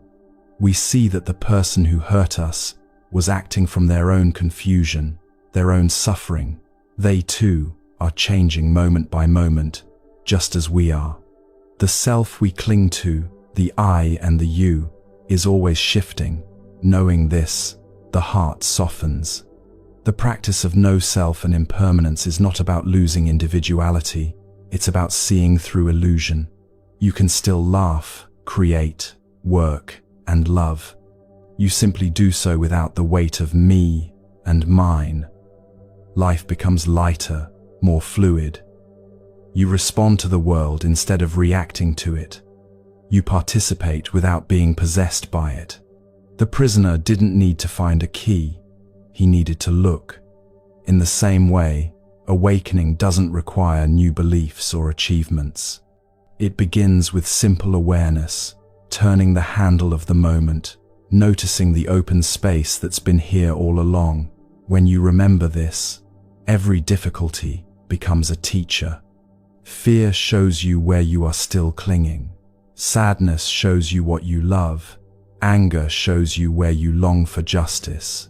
Each emotion, when seen clearly, becomes part of your awakening. The Buddha taught that freedom is not found in the future. It is found in seeing this very moment without distortion. The door was never locked. The mind only forgot its own openness. As you listen now, perhaps you can sense that same openness within you, the quiet space beneath your thoughts, the stillness behind every breath. That is your true nature. Vast, unbroken, free. You don't need to destroy the self. You only need to stop believing it's a cage. And when you do, life itself becomes the path. Every breath becomes an act of freedom. Every moment becomes a doorway to peace. The monk's final words echo softly across time. You were never trapped. You only forgot to look. Part 2. The teaching. The Buddha once said, "Nothing is to be clung to as me or mine." At first, those words can sound distant, almost unsettling. We've spent our lives believing in the idea of me, a name, a body, a story. a collection of memories and emotions. But what the Buddha was pointing to wasn't the loss of who we are. He was showing us that what we take to be self is much smaller than what we truly are. To live in the illusion of a fixed self is to live like the prisoner in the story, believing the door is locked because we never thought to question it. We think, this is who I am. I'm an anxious person. I'm a failure. I'm unlovable. We build a wall of identity out of passing thoughts, then wonder why we feel so trapped behind it. But the truth is far more spacious. The Buddha taught that the self is not a single, solid entity. It is a flow of experiences: body, feeling, perception, thought, and awareness. These elements rise and fall like waves on an ocean. None of them, on their own, can be called you. Yet together, they form the ever-changing dance we call life. When we forget this, suffering arises. We cling to what is pleasant and resist what is painful. We build our lives around an identity that must constantly defend itself, afraid of aging, afraid of loss, afraid of change. But when we see that there is no fixed self to protect, something miraculous happens. The fear begins to fade. The heart opens. Compassion flows more easily because the boundaries between self and other start to soften. This understanding doesn't mean erasing individuality or ignoring emotion. It means meeting each experience without the extra weight of identification. Anger can arise, but instead of saying, "I am angry," we can simply see, anger is present. Sadness can arise, and we can acknowledge, sadness is here. In this way, we shift from being inside the emotion to observing it with gentle awareness. The Buddha often compared this awareness to the vastness of the sky. The sky doesn't try to control the clouds. It doesn't cling to the clear days or fight the storms. Everything passes through, yet the sky remains whole. In the same way, our awareness is not disturbed by what moves through it. Thoughts, sensations, and emotions come and go, but the space that knows them is always untouched. This is why meditation is often described as remembering. We are not creating peace. We are remembering the openness that was here before the noise of thought. When you sit quietly and let the mind settle, you begin to notice the gap between awareness and experience, the space where freedom lives. The teaching of emptiness points to this same realization. Emptiness doesn't mean that nothing exists. It means that nothing exists independently. Everything arises because of causes and conditions. Your thoughts depend on your experiences. Your emotions depend on what you believe and perceive. Your very sense of self depends on memory, language, and culture. When you see this, you realize that nothing stands alone, not even you. This insight brings deep humility and deep connection. You understand that the person sitting beside you, the tree outside your window, the stars above, they are all part of the same unfolding process of life. You are not separate from the world. You are the world, expressing itself in human form. From this understanding comes a natural tenderness. How could you harm another when you see they are not truly other? How could you hate yourself when you see that even your flaws are part of a greater whole? Compassion is no longer something to practice. It becomes instinctive because the illusion of separation has dissolved. To live with awareness of impermanence is also to live with gratitude. Everything you love will change, and because of that, every moment becomes precious. You don't hold on tighter, you hold more gently. You don't say, stay, you say, thank you. Love becomes freer, deeper, and more alive. The Buddha once described this kind of freedom as the heart released. It's not a grand event, It's a quiet shift inside you. When you stop fighting what is, the world softens. When you stop grasping at permanence, you begin to see beauty in transience. A sunset is more moving precisely because it fades. A flower is more sacred because it withers. Love is more profound because it cannot be possessed. This is the paradox at the heart of awakening. When we let go of trying to hold life, life holds us. When we stop clinging to identity, we discover intimacy with everything. The self we thought we were fades like a shadow, and what remains is vast, luminous, and free. So when you find yourself lost in thought, when you feel caught in a story about who you are or what you've lost, remember the prisoner and the key. Remember the sky and the clouds. Remember that you were never the storm. You were always the space through which it moved. The Buddha's teaching is not an escape from the world. It is a way of loving it more completely. To see impermanence clearly is to cherish life. To understand no self is to see that love has no boundaries. Take a breath. Feel it come and go. That single breath contains the whole truth. Arising, passing, arising again. Nothing to hold, nothing to fear. Just this moment, open, fleeting, infinite. You were never trapped. The door has always been open. You only needed to look. Part 3. Reflection and practice. Sit quietly for a moment and close your eyes. Feel your breath as it moves in and out. Notice how each inhale appears, lingers, and fades, then gives space for the next. This is impermanence in its simplest form. Nothing held, nothing lost, just an endless rhythm of coming and going. Now, bring to mind something that has been difficult for you lately. A feeling, a memory, a thought that keeps returning. Instead of pushing it away or analyzing it, simply observe it. See it as a passing cloud in the vast sky of awareness. You don't need to control it. You don't need to make it disappear. Just let it move. This is the practice of letting go, not by force, but through understanding. You begin to see that what you call my sadness or my fear is simply energy moving through you. When you stop identifying with it, space opens. In that space, love naturally appears, not sentimental love, but the quiet love that comes from being fully present with life as it is. Repeat this silently, watching, not controlling, breathing, smiling. Let the words guide you back to the center of awareness. Feel how stillness holds everything.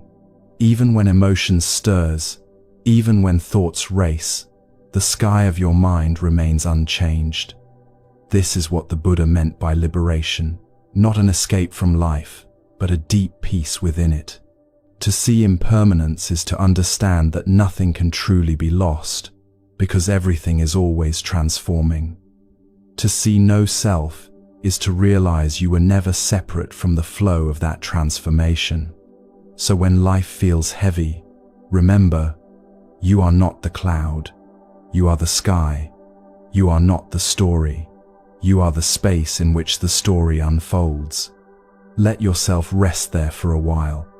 In that openness, that clarity, that quiet knowing. And as you breathe, let a soft smile touch your face. You are free, even now. The door was never locked. Conclusion. If you have journeyed with me through these hours of reflection, you may have noticed something gentle shifting within you, not something new being added, but something old being released. The Buddha once said that suffering itself is not wrong. What causes pain to deepen is our resistance to it. We suffer not because life moves, but because we try to hold it still. Letting go, then, is not a sign of weakness. It is the quiet courage of understanding. It is the strength of the heart that has learned how to see clearly. When we release our need to control, we discover that peace was never lost. It was only hidden beneath the noise of striving. We come home to what was always here, the simple truth of being. You may recall the many stories we have explored. The man searching for freedom when the door was already open. The water that softens even the hardest stone. The Buddha beneath the tree, realizing that pain is inevitable, but suffering is optional. Each one points to the same place. Peace is not a destination. It is the nature of awareness itself, uncovered when the struggle ends. So tonight, let us rest in that truth. Let the words fade now. Let the mind unclench. Breathe in gently and whisper within yourself. Breathing in, I am here. Breathing out, I know I am enough. Everything changes, and I smile. Asterisk. These words are not just a meditation. They are a return to the home inside you that has always been steady, patient, and kind. The world will still move, storms will still come, but when you live from this quiet center, nothing can truly shake you. Remember, peace does not arrive when life becomes easy. Peace arrives when you stop running from what is. Letting go does not mean giving up. It means opening your hands to receive the fullness of this moment. When you stop fighting life, life begins to hold you. If this sharing has brought you even a small sense of calm, may it remind you that the door to peace is never far. It is one breath away. You are listening to a soft offering from the Moonlight Temple series, reflections rooted in timeless Buddhist wisdom, shared with care and stillness. To truly touch the heart of these teachings, I invite you now to rest for a moment. Ease the weight of your day. Let your shoulders soften. Breathe in slowly, gently, and breathe out into quiet presence. Allow your awareness to return, not to what has passed, not to what has yet to come, but to this simple, living moment. Nothing more is needed, only your calm attention. If this reflection has brought you even a small sense of peace, we warmly invite you to support Moonlight Temple by subscribing, sharing these gentle teachings, or simply returning whenever your heart seeks rest. Each moment of presence, each act of kindness, helps this temple of calm continue to grow. Until we meet again, may you walk softly, love deeply, and live like the river, flowing, free, and at peace.